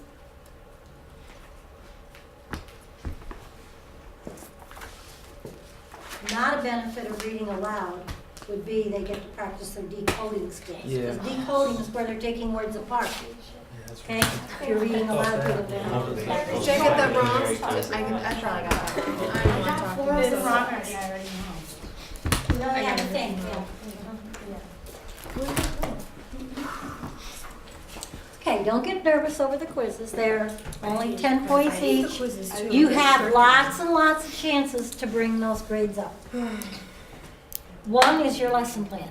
That's why I'm going to do a little more modeling this time than we did before. Okay?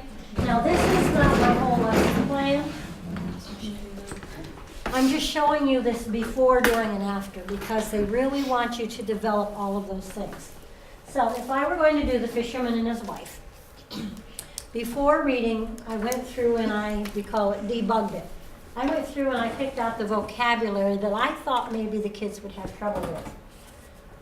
In here it happened to be pigsty, flounder, hut, enchanted prince, stone castle, pope and emperor, horrified, green and murky, dark and frothy. Now I'm not going to teach all that before I read because when I'm going on my picture walk I can find a lot of that. Again, like I said, if you can have something like this, go to the dollar store, get something to really get the kids hooked. So that's where I would start. Also, you need to know where you're going and what the kids need to know. I know, like this is be a kindergartner, first grade. I know that maybe coming up a couple weeks from now in their basal reader, they're going to need to know beginning, middle, and end. So I don't have to wait until I get to that lesson. I can do it with my read alouds. I can start giving them a little bit of a heads up. And since I know that's coming, that's what I'm going to do with this. So, also kindergarten and first grade, we've been reading lots of folk tales. So we've talked about the genre. So it has to be scripted. So in your lesson plan, you're actually going to put what you would say. And I would say, we've been reading lots of folk tales, and we found some things that they're in common with this genre. And you've used that word with them, so they know that. Let's review, and I would have had an anchor chart, because as we were reading different folk tales, we would have been finding things that would go on there. So on my anchor chart, we had things like magic, wishes, the numbers 3 and 7 seem to be coming up all the time in our folk tales. Kings and princesses, good versus evil, things like that. So I'm just digging around in some of that background knowledge that we have. Then I'd say today I'm going to read the book, The Fisherman and His Wife, retold and illustrated by Rachel Isadora. This is a special kind of folktale. This is something new to them. This is a special kind of folktale called a noodlehead tale. This is direct instruction, explicit instruction I'm giving them. In a noodlehead tale, someone usually makes some foolish choices. So they're going to be making predictions. We're going to do some predictions about what foolish choices might be made and who's going to do it. Okay? Then we're going to take the picture walk. I would have marked certain pages that I'm going to stop on. And that's how I'm going to develop some of this vocabulary. My first word was flounder that I was thinking about. And I said, oh, here, must be, this is a flounder. It looks like a big flat fish that we're talking about. I don't think that they're going to be familiar with pigsty, but I'm going to be talking about the word pigsty. Looks just like it's all dark and dirty. This is where they live. That's where this word comes from. So you just see the idea as I go through, especially on these when we come to the part where the water boiled up and it was dark and murky and things like that. That's when I'll introduce that. So that's how I'm going to be developing the vocabulary. But first you will have taken, this is probably a book that you're going to be using in your classroom, that you're going to be teaching with the kids. So again, if it's like a folk tale or fairy tale or fantasy, go through, pick out words that you think are going to be tricky so that you can do that. Another thing that I want to do is, because I want to get them thinking toward this thing that I'm going to.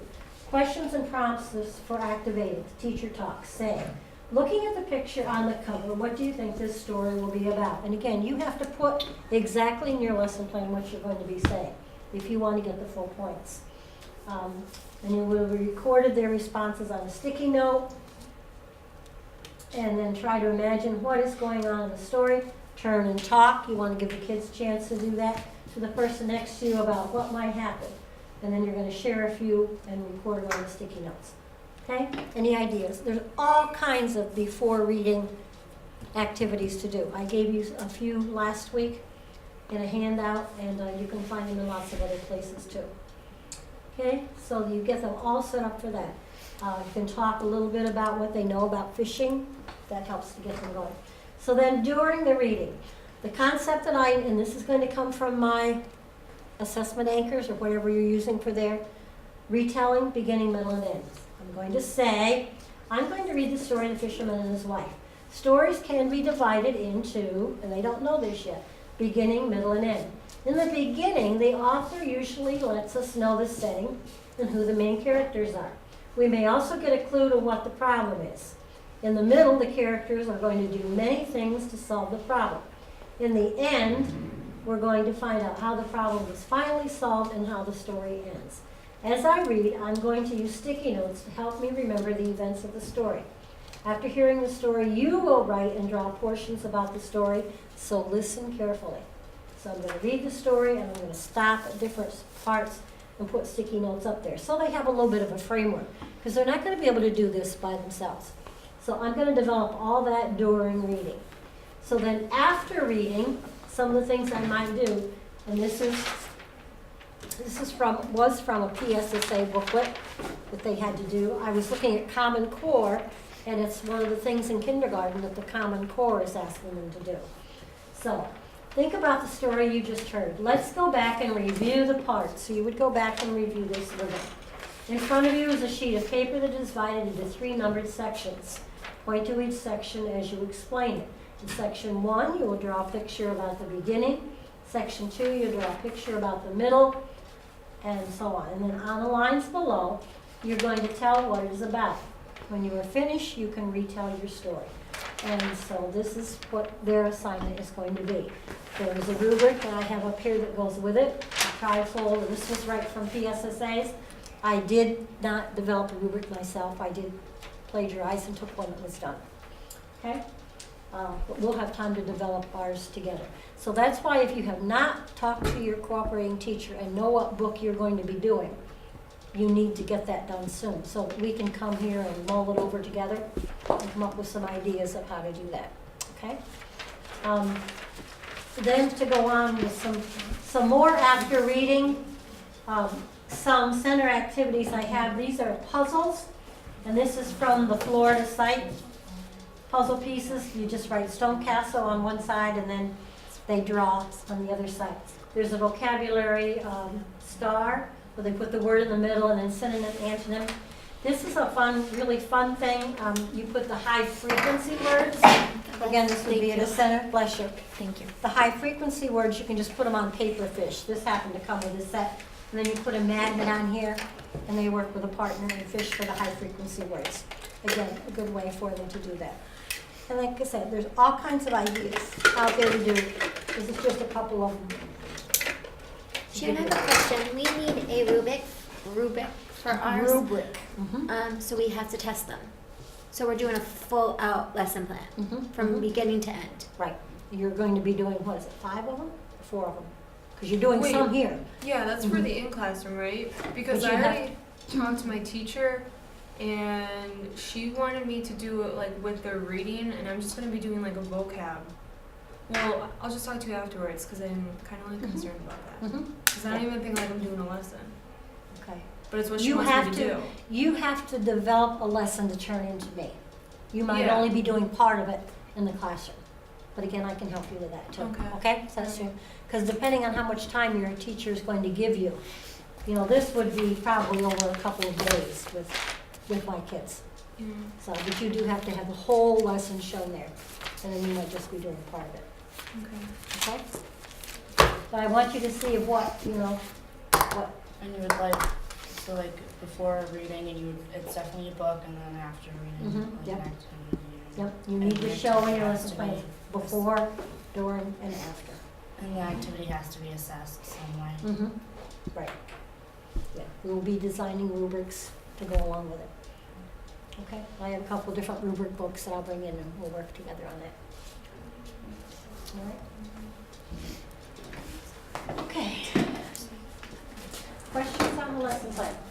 And again, when the one you do in the classroom, you either have to use a trifold or you can use the Promethean board. But if I'm working with little kids, unless I have the slate that I can write on that's going to show it on that board, I'm going to lose them. If if I got kids on the floor and I have to go do that. Where something like this, you can set right there in front of them, you know, and go So we from have to there. actually have that present in the classroom. For when you do your lesson. Either In my kindergarten classroom, I have to have that. either that or be using a Promethean board. Do they have a smart board, Promethean board? Yeah, she uses it all the time, but like I don't understand. Like say I was reading, like I don't understand what we're putting on there. You Like just my have to use it somehow. I use this just to show you how to do a lesson, Yeah. but yours could just be the activity that you do. Or the Could word just be- wall. It could be just your word ball.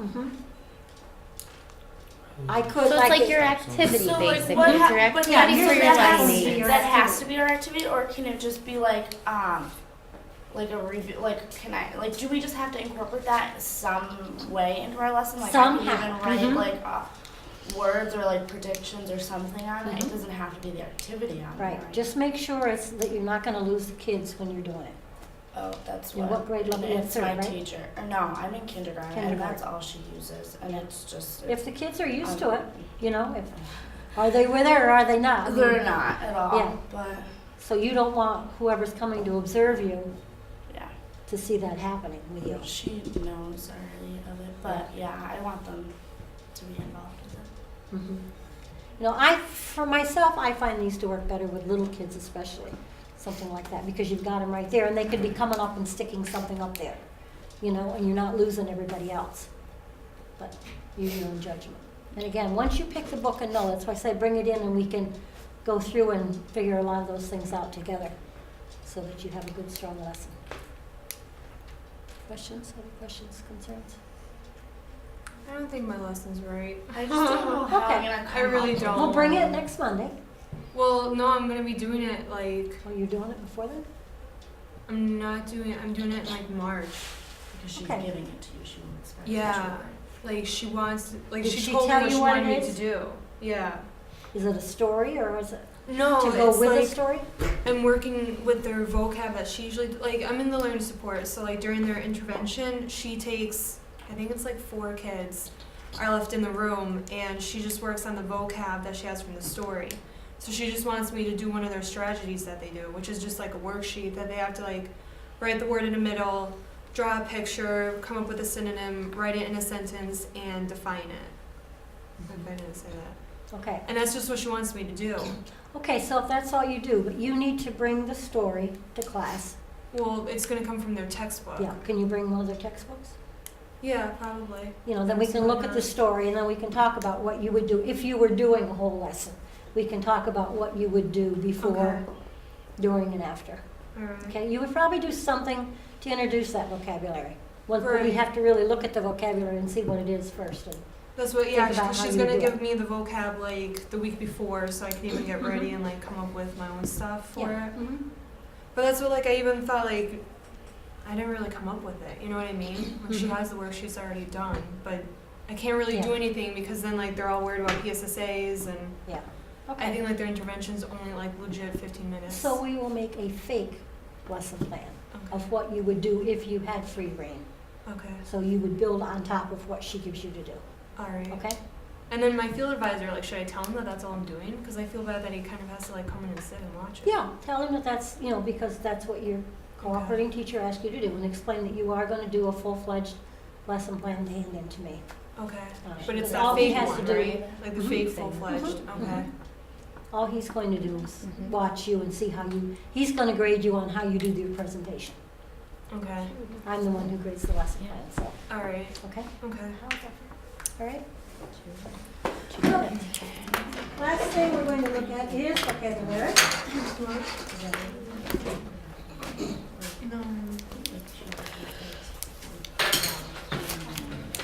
While I move on to vocabulary, I want you to come up and pass these around. You do need to pick a historical fiction. So I would rather you pick that tonight so that we can start to work on it. One of your lessons that you do here has to be historical fiction. So I want you to take one of these with you today, or if you have your own.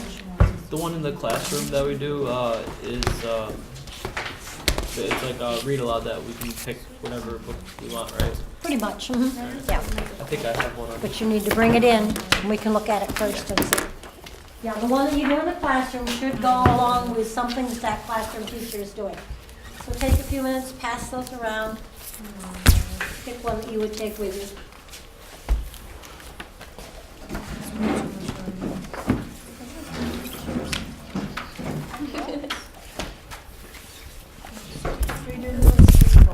Are you gonna do that one? If you're not Pick gonna do something it, that you're not gonna interests do you. it. That's the one.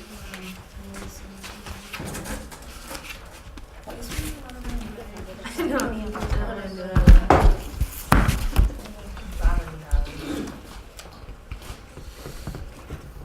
Do you want to look at these?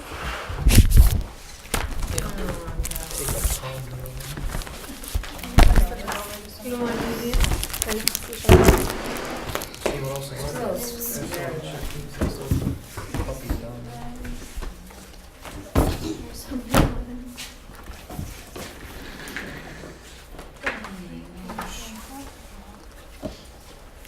Do that thing for Carol now. Are these one of yours? I'm giving you an article on historical fiction. 10 out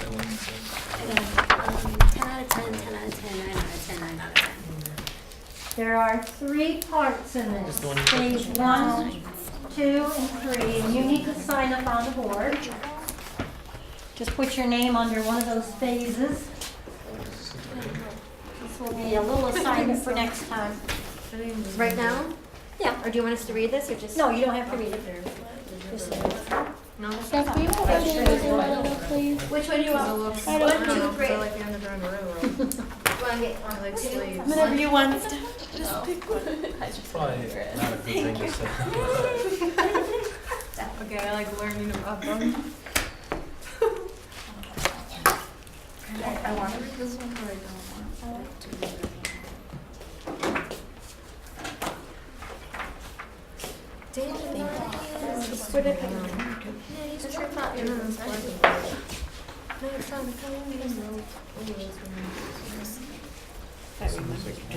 In what grade level does it have to be in the classroom? Like here, the one where you're teaching. It doesn't matter. You know what I mean? So you like forget.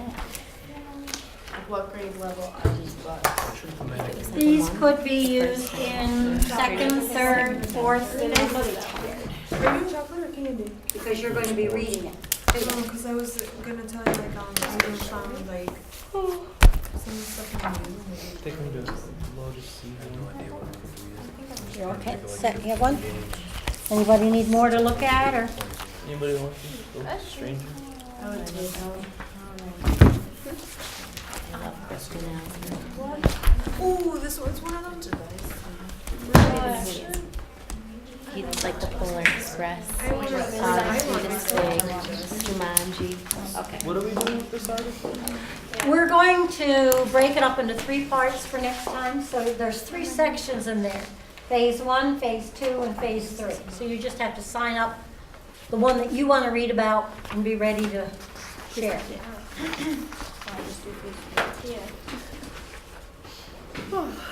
So we have it split up. Don't be sorry. Into phase 2.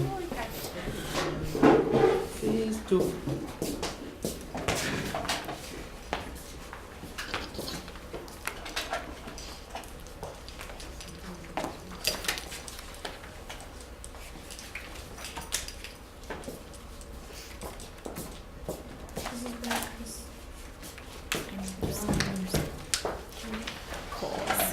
We have to make.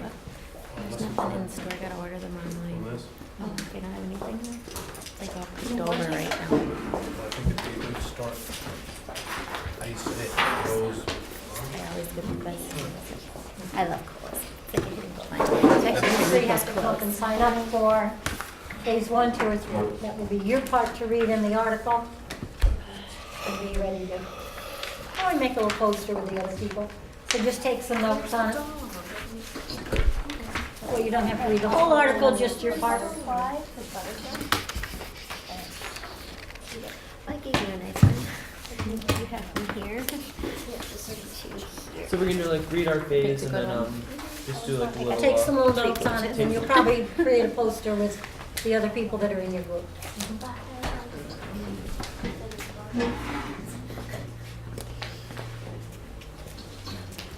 I'm not doing like a PowerPoint or anything. No. Just No. some notes. Right now, or is it wait? It's for next week. For next week. So we're just gonna write. Oh, okay. Yep. So phase 1 I have. And then Should you go to that break? the week after next week, our first If I just observation write is due. Brandy. I know, that's okay.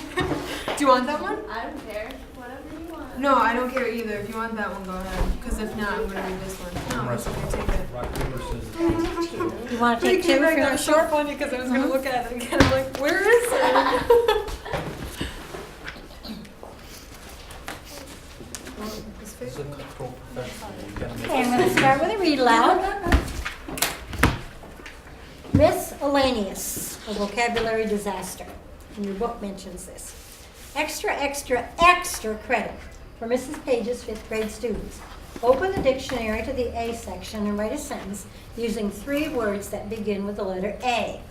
Try to select words that are different, unusual, or surprising to you. When you've completed your A sentence, move on to the B section.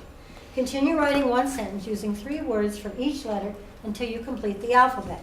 I'd like your sentences to tell me something about your daily activities. Consider writing about what you are doing, thinking, or feeling. All 26 sentences are due 2 weeks from today. Good luck and have fun. None of this would have happened if it hadn't been for Forrest. Forrest is not a thicket of trees. Forrest is a boy, a sick boy. A boy sneezing and coughing all over my desk and pencils. I caught Forrest cold and had to stay home from school on Tuesday. Tuesday is vocabulary day at Webster School. Follow my advice. Never get sick on vocabulary day. On Tuesday afternoon, I called my best friend Star, who is not a luminous celestial object seen as a point of light in the sky, but a very smart girl who listens perfectly on vocabulary day. She was late for baseball practice, so she spelled the first 14 vocabulary words as best she could. I had to scribble them and quickly because her mom was calling her to the car.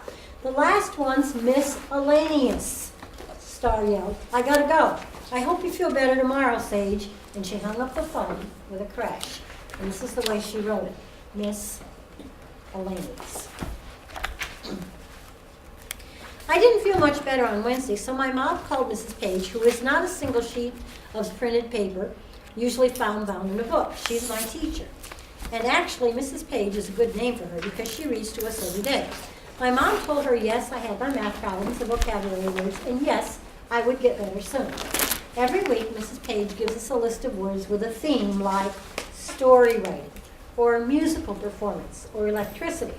We're supposed to look up each word in the dictionary, but sometimes I already know the words, so I try to make the definitions sound like I looked them up. I thought I was pretty good at definitions until this week. My mom says, pride goeth before the fall. Pride, an unduly high opinion of oneself. Goeth, Old English for to go. Fall, what happened on Monday, vocabulary test day. It's very nice writing. She made up her own vocabulary. By Thursday afternoon, my head felt like it was stuffed with cotton, and my throat felt swollen shut. I finished defining my vocabulary words while propped up in bed with a box of tissues on one side and a gigantic red dictionary on the other.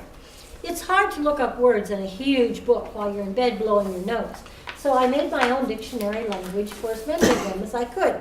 The last word seemed a little odd to me because I couldn't figure out what she had to do with snakes or categories or theories. So she's on Miss Elaine's. Mrs. Page rarely gives us people's names on a vocabulary list, but we have had a few that turned into words like Louis Pasteur for pasteurization and George Washington for Washington, D.C. So I decided she must have included that for that reason. You should know that for years I have wondered who Miss Elaine's was. When I was little, I figured out that she had something to do with the kitchen because the Miss Elaine's drawer held the spoons too big to fit anywhere else. The spaghetti spork, those tiny things like tiny cobs, a weird cross between a spoon and a fork. I thought maybe she was an ancestor, an ancient relative long dead who left us all those odd things in the drawer. Then just last year, my mom and I were at the grocery store and it all fell into place. We were in one of those very big hurries when she said, you go get some of that long Italian bread and 2 sticks of butter. I'll get miscellaneous things and meet you here at the cash register. I found the bread and butter, and my mom came back with spaghetti sauce, a can of Parmesan cheese, a can of corn, a big box full of spaghetti with a beautiful woman on the front. She was drawn so that her hair tumbled perfectly across the box and ended in a little plastic window, making the spaghetti look just like the ends of the strands of her hair. There she was, Miss Elaine's. So, propped up on pillows in my bed with a tissue in one hand and a pencil in the other, I wrote, number 15, Miss Elaine's. The woman on green spaghetti boxes whose hair is the color of uncooked pasta and turns into spaghetti at the ends. And then I fell asleep. She's got it soft. I finally got better over the weekend and felt great on Monday. I turned in my homework to Mrs. Page and sat down at my desk, glad to be back at school with my friends. I was even glad to see Forrest at our morning circle meeting. First, I want to remind you of the 10th annual vocabulary parade on Friday, said Mrs. Page. I hope you are all working on your word costumes. We really get into it at this school. Second, please remember to bring your bus money and permission slips for our Science Museum field trip tomorrow. And third, instead of our usual Monday tests, we are going to have a vocabulary bee today. Everyone line up here by the chalkboard, and I'll choose a word from our list. After I pronounce the word, please spell and define it. If you are correct, go to the end of the line. If you miss the word, please sit down at your desk and look it up in the dictionary. Write the word 5 times and define it once. Star was first of museum. M-U-S-E-U-M, a building for exhibiting objects about art or history or science, she said, and went to the back of the line. Cliff, not a high, steep face of rock, but one very small boy, said, dinosaur. D-I-N-O-S-A-U-R, a prehistoric extinct reptile, often huge. And he went to the back of the line. I was 10th, and when Mrs. Page called out my word, I spelled capital M-I-S-S capital ALAINEUS, and added the woman on green spaghetti boxes whose hair is the color of uncooked pasta and turns into spaghetti at the ends. There was a moment of silence in the room. I smiled at Mrs. Page. She waited to see if I would add anything else, and when I didn't, she grinned. Not smiled, grinned, to draw back the lips and bare the teeth, as in a very wide smile. And the entire class burst into one huge, giggling, laughing, falling down mass of kids. Forrest was doubled over. Star, my best friend, was laughing so hard tears came to her eyes. By now even Mrs. Page was laughing. Pride goeth before a fall. I was sage, one who shows wisdom, experience, judgment. Why were they laughing? Wise girl with words, my father always called me. What had I said? I was beginning to turn red. Red, the color of embarrassment. Finally, the room quieted, and Mrs. Page opened her dictionary and wrote on the chalkboard, miscellaneous. Adjective, consisting of various kinds of qualities, a collection of unrelated objects. My jaw dropped as I looked at the spelling. My eyes bulged as I read the definition. I didn't bother to tell anyone about my mom and the spaghetti spork or the grocery store. Humbled, aware of my shortcomings, modest and meek, I dragged back to my seat and wrote miscellaneous 5 times and defined it once. And that's when I remembered I had even drawn a picture of the spaghetti box for extra credit. I was devastated, wasted, ravaged, ruined, destroyed, finished, brought to an end. They called me miscellaneous for the rest of the day. Sometimes a person couldn't even get the words out before bending over with laughter. The day took a week to end. When I got off the bus, I slumped home, devastated, ruined, and finished. I told my mom the whole story, from the kitchen drawer to the grocery store to the vocabulary bee. Even my own mother laughed a little at the part about the drawing for extra credit. But at least she stopped fast and said, you know what I always say, there's gold in every mistake. Gold, a bright yellow precious metal of great value. Mistake, something done, said, or thought in the wrong way. Impossible, I told her. Impossible, not capable of happening. I couldn't believe I ever had to go back to school. But the next day we went to the Science Museum and everyone forgot all about miscellaneous at the snake exhibit and the dinosaur bone lab. Then the guide said, the field of bone archaeology has been influenced by a wide and unusual array of miscellaneous discoveries around the world. The class burst out laughing, and the guide was pleased with herself for entertaining us so easily. And I knew, to apprehend with certainty, that my mistake was still alive and well, and nothing like gold. After school, I lay on my bed and I stared at the wall. How could I have been so stupid? My mom came in and said it was time to work on my costume for the vocabulary parade. We had finished the cape for capable, but I still needed to make the lettering down my back. Mom, I said, I could only be a mistake this year. Mistake. Suddenly I sat up. I looked at my mom. She looked at me. I smiled. She smiled. Sweetheart, she said, let's take another look at that cape. It took the most courage I've ever had to walk out on the stage as miscellaneous, queen of all miscellaneous things. But when Mr. Bell read my word and definition, everyone applauded and laughed wildly, in a manner lacking all restraint. And I grinned at my mom across the auditorium. Forrest came right after me. When he bowed, his precipitation watering can hat rained on Mr. Bell's new suit, and the entire audience gasped, then cheered when Mr. Bell smiled at his soggy clothes. To my astonishment, great shock, and amazement, I won a gold trophy for the most original use of a word in the 10th Annual Vocabulary Parade. So this time my mom was right. There was gold in this mistake. And next year, I think I'm going to be mysterious, investigator of all things mysterious. So it turned out well. And each page in this, she does have her sentences. It has the letter of the alphabet. G, can't you hear my gloomy groans and gruesome wails? H, won't this heap of homework make my headache worse? So it's really a good one to use. I think one of our 5th grade teachers had this, and she had put it on the table with some books that she was discarding, and I grabbed it. And just so I had it, and then I was reading in our textbook, it comes up, so that was good. Miscellaneous, but it's a cute book to use. Lots and lots of read alouds that you can use for vocabulary. I have some here, but we're not gonna have time to really look at them because we're going to rush through number 7, so I can give you clues onto what to watch for.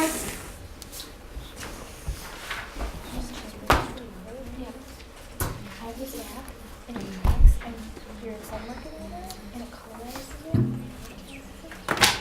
It's alright.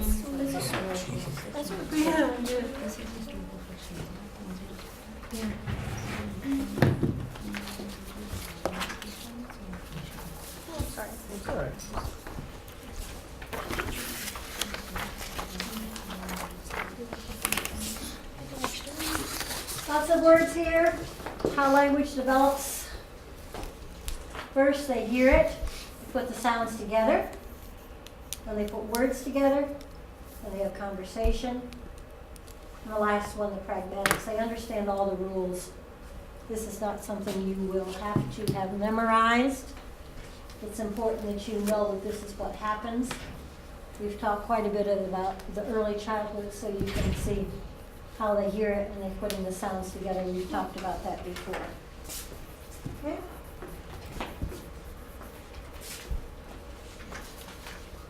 Now actually looking at how they learn them. And this is amazing that they learn approximately 3,000 words a year, 7 to 10 words a day. Most words are learned incidentally. Wide reading has the greatest impact. Highlight or star that. Which one? Wide reading has the greatest impact.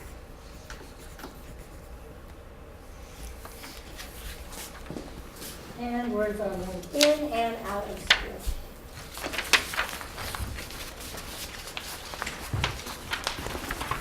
Levels, the unknown, when they don't recognize the word, the initial recognition. They've seen or heard it, then the partial knowledge, they know one meaning and can use it in a sentence, and then full word knowledge. And this is where we want to get kids. So much of the time, if they're just looking it up in a dictionary, they might get to there. But unless they really play with it and work around with it, they're not going to get to the full word knowledge.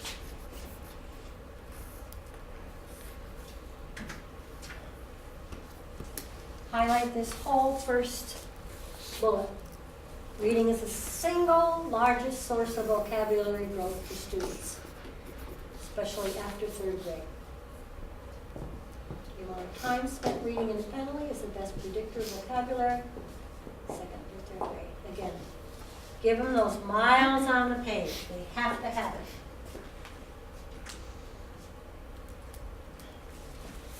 The incidental word learning.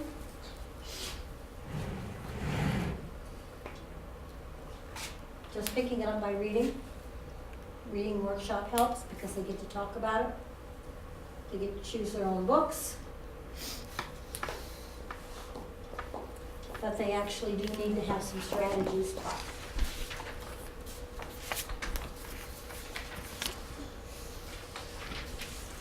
One of the best ways you're going to start is by doing your reading aloud. Again, teachers who say they can't find the time to do it need to, because they're never going to run into a lot of those rich vocabulary words in their own reading. It's by you reading to them.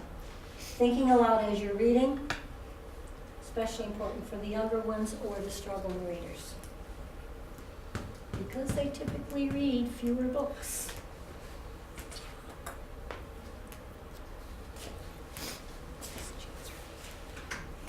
The term you will have to know, highlight it, Matthew effect. There we go. That was on our last quiz, but it wasn't the right answer. Or the one before, the alphabetic principle. The Matthew effect, capable readers become better readers because they read more. Again, we talk about those struggling readers who don't get the time in the books. They just keep falling farther and farther behind. That's what that Matthew effect means. Okay, the better readers have larger vocabularies because they read more.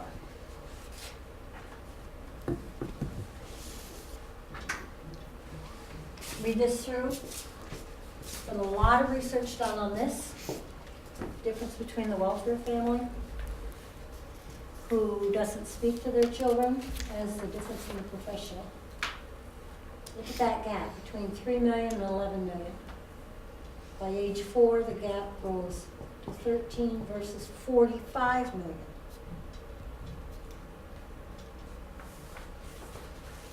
Unbelievable.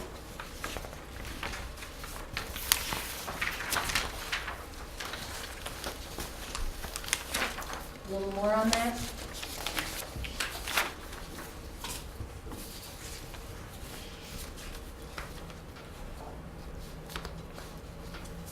Look at that third bullet. The vocabulary differences at grade 2. Last year elementary school. And there's where you are. Do you have 14,000 root words?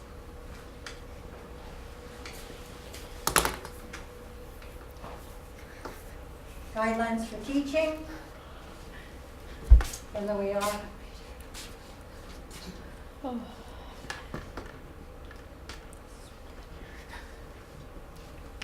Picking out the words, teaching them in relation to others, and relating it to their background.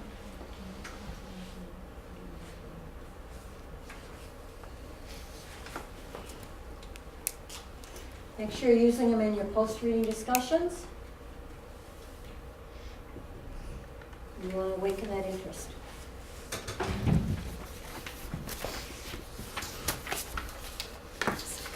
Look at page 228 in your textbook.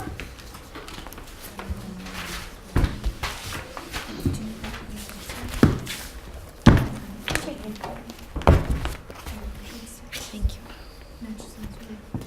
Turn and talk to the person next to you about what that's about. 228. Sure everybody has someone to talk to.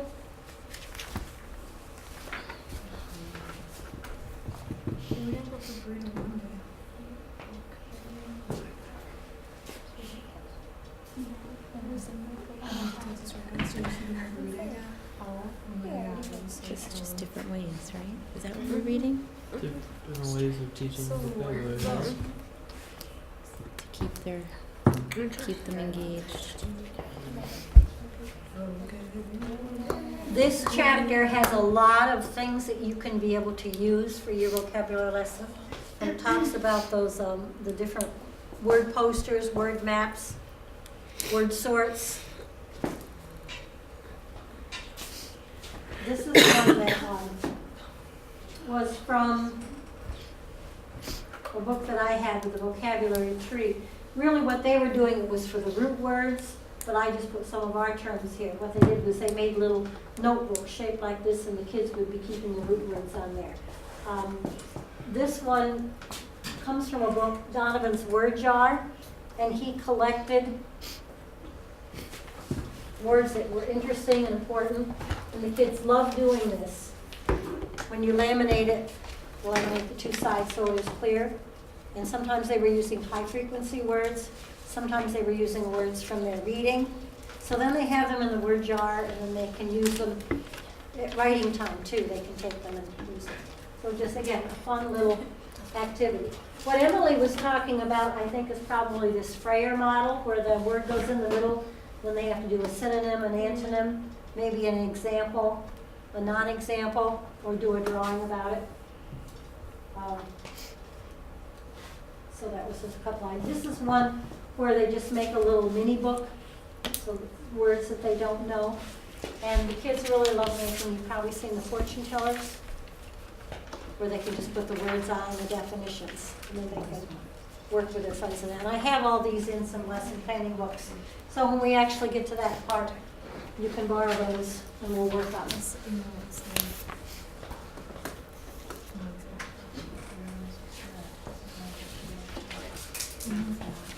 Okay, you will need to know the synonyms and the antonyms, the homophones and the homographs. The homophones is like this one, the deer and the deer. So highlight those to make sure that you look at those.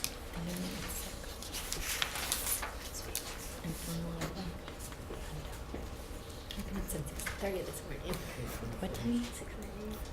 It's 4:45. That's because you're out of your turn. All of these terms of figurative language are difficult. They don't, I think, we start testing them on the PSSAs. I think alliteration is on the 3rd grade. Alliteration and personification. You need to highlight simile and metaphor. Those are the 2 most important ones for you. Similes and metaphors. A simile, they actually have the word in there. An example is this, the book Crazy Like a Fox is a simile story. And kids have a lot of fun making up their own as you go along. In the quiet forest, Rufus is sleeping like a log. So they actually have the word. When the sun comes up, he feels as fresh as a daisy. So the words like and as are in a simile, where a metaphor, it's just hinted at. And then we have these 3 tiers of words. And this was a study that I had looked at closely. The tier words are the common words. The tier 2 are the words that are across the curriculum. And then the tier 3 words are like the words that you would find in a medical dictionary. So when you're teaching vocabulary, you want to spend most of your time on the tier 1 and the tier 2 words. The tier 3 words are those words that are, when we talked about the vocabulary for a math lesson, those are words that are just specific to that part. They'll need to know them for that time, but they're not really going to make them as meaningful that they're going to carry them with them.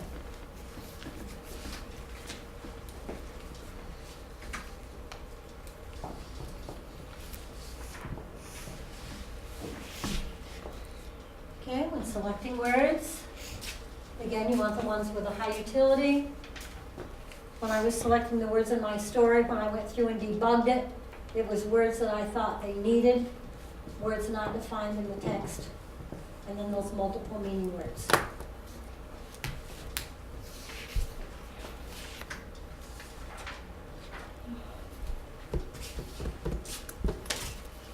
Here's again, lots of encounters, considering what they know, and have them in activities, as I showed you some of the activities here.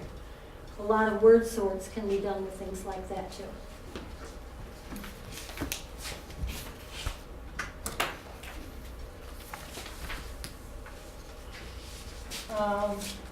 One of the first things that we do is to reread the sentence with the unknown word. Highlight the word context clues. You will need to know about that on page 245. Context clues just simply means reading the other words around it and trying to figure out from there. And then analyzing the word parts, that's that morphemic analysis. And the last thing that they do is check the dictionary.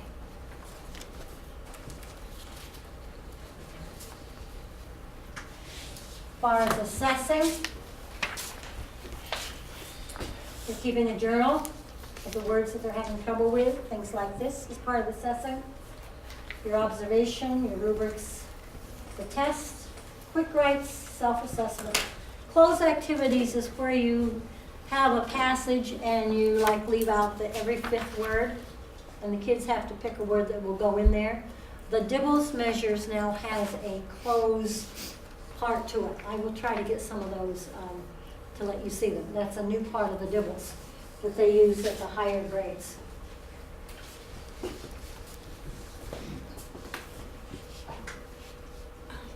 Okay, and it gives you lots of vocabulary websites. When you are planning your vocabulary, go to that Florida website for grades 2 and 3. I started to print it out, and it was so much that my printer wouldn't print it for me. But there are all kinds of things there that you can get an idea of what to do. Like I said, I will bring the lesson planning books the next time we get together too. So we'll start working on some of that. Bring the book that you're going to use or the story that you're going to use, and we can bounce off each other. So if you can look I for have ideas. 2 of these books. Yeah, I'm not okay, sure that's I'm okay. ready. Okay, and yeah, so you're going to 2 things. You're going to start to really think about the one for your classroom, and you're going to start to look at the historical fiction. The book that you have for historical fiction, I want you to think about what you're going to do before reading, and pick out the vocabulary you think you're going to have to develop. Okay, and then we'll go from there. Oh. Questions? Problems? Just Yes. for next class, we're doing our phases on the article, Mm-hmm. and then bringing in our book for our classroom lesson, we said, Mm-hmm. and that's it. And take a look at the historical fiction that you have. And the Mhm. midterm, right? Hmm? And the midterm? Is the midterm next week? It's supposed to Yep. be. It's supposed to What be. is it gonna be on? The chapter 6? 6 and 7? 6, Oh. 7. Wait, all of them? It tells in your syllabus. It's 1, 2, 3, 6, 7.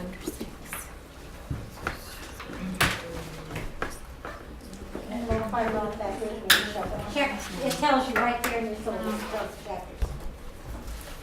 Okay?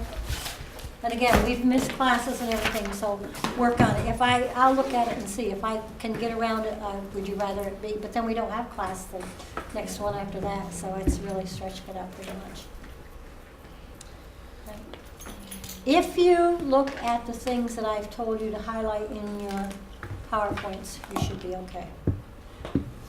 The midterm, I think, will be coming from the test bank that comes with textbooks, so it will be more like your first quiz was. It will be situations where, and again, we're trying to get you ready for those Possible test. tests.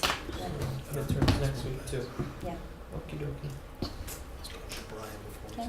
A lot to do before you. You have yours right there.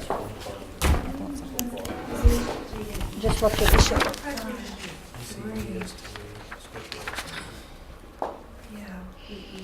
Yeah, midterm 1, 2, 3, 6, and 7. So not 4 and 5, what we did.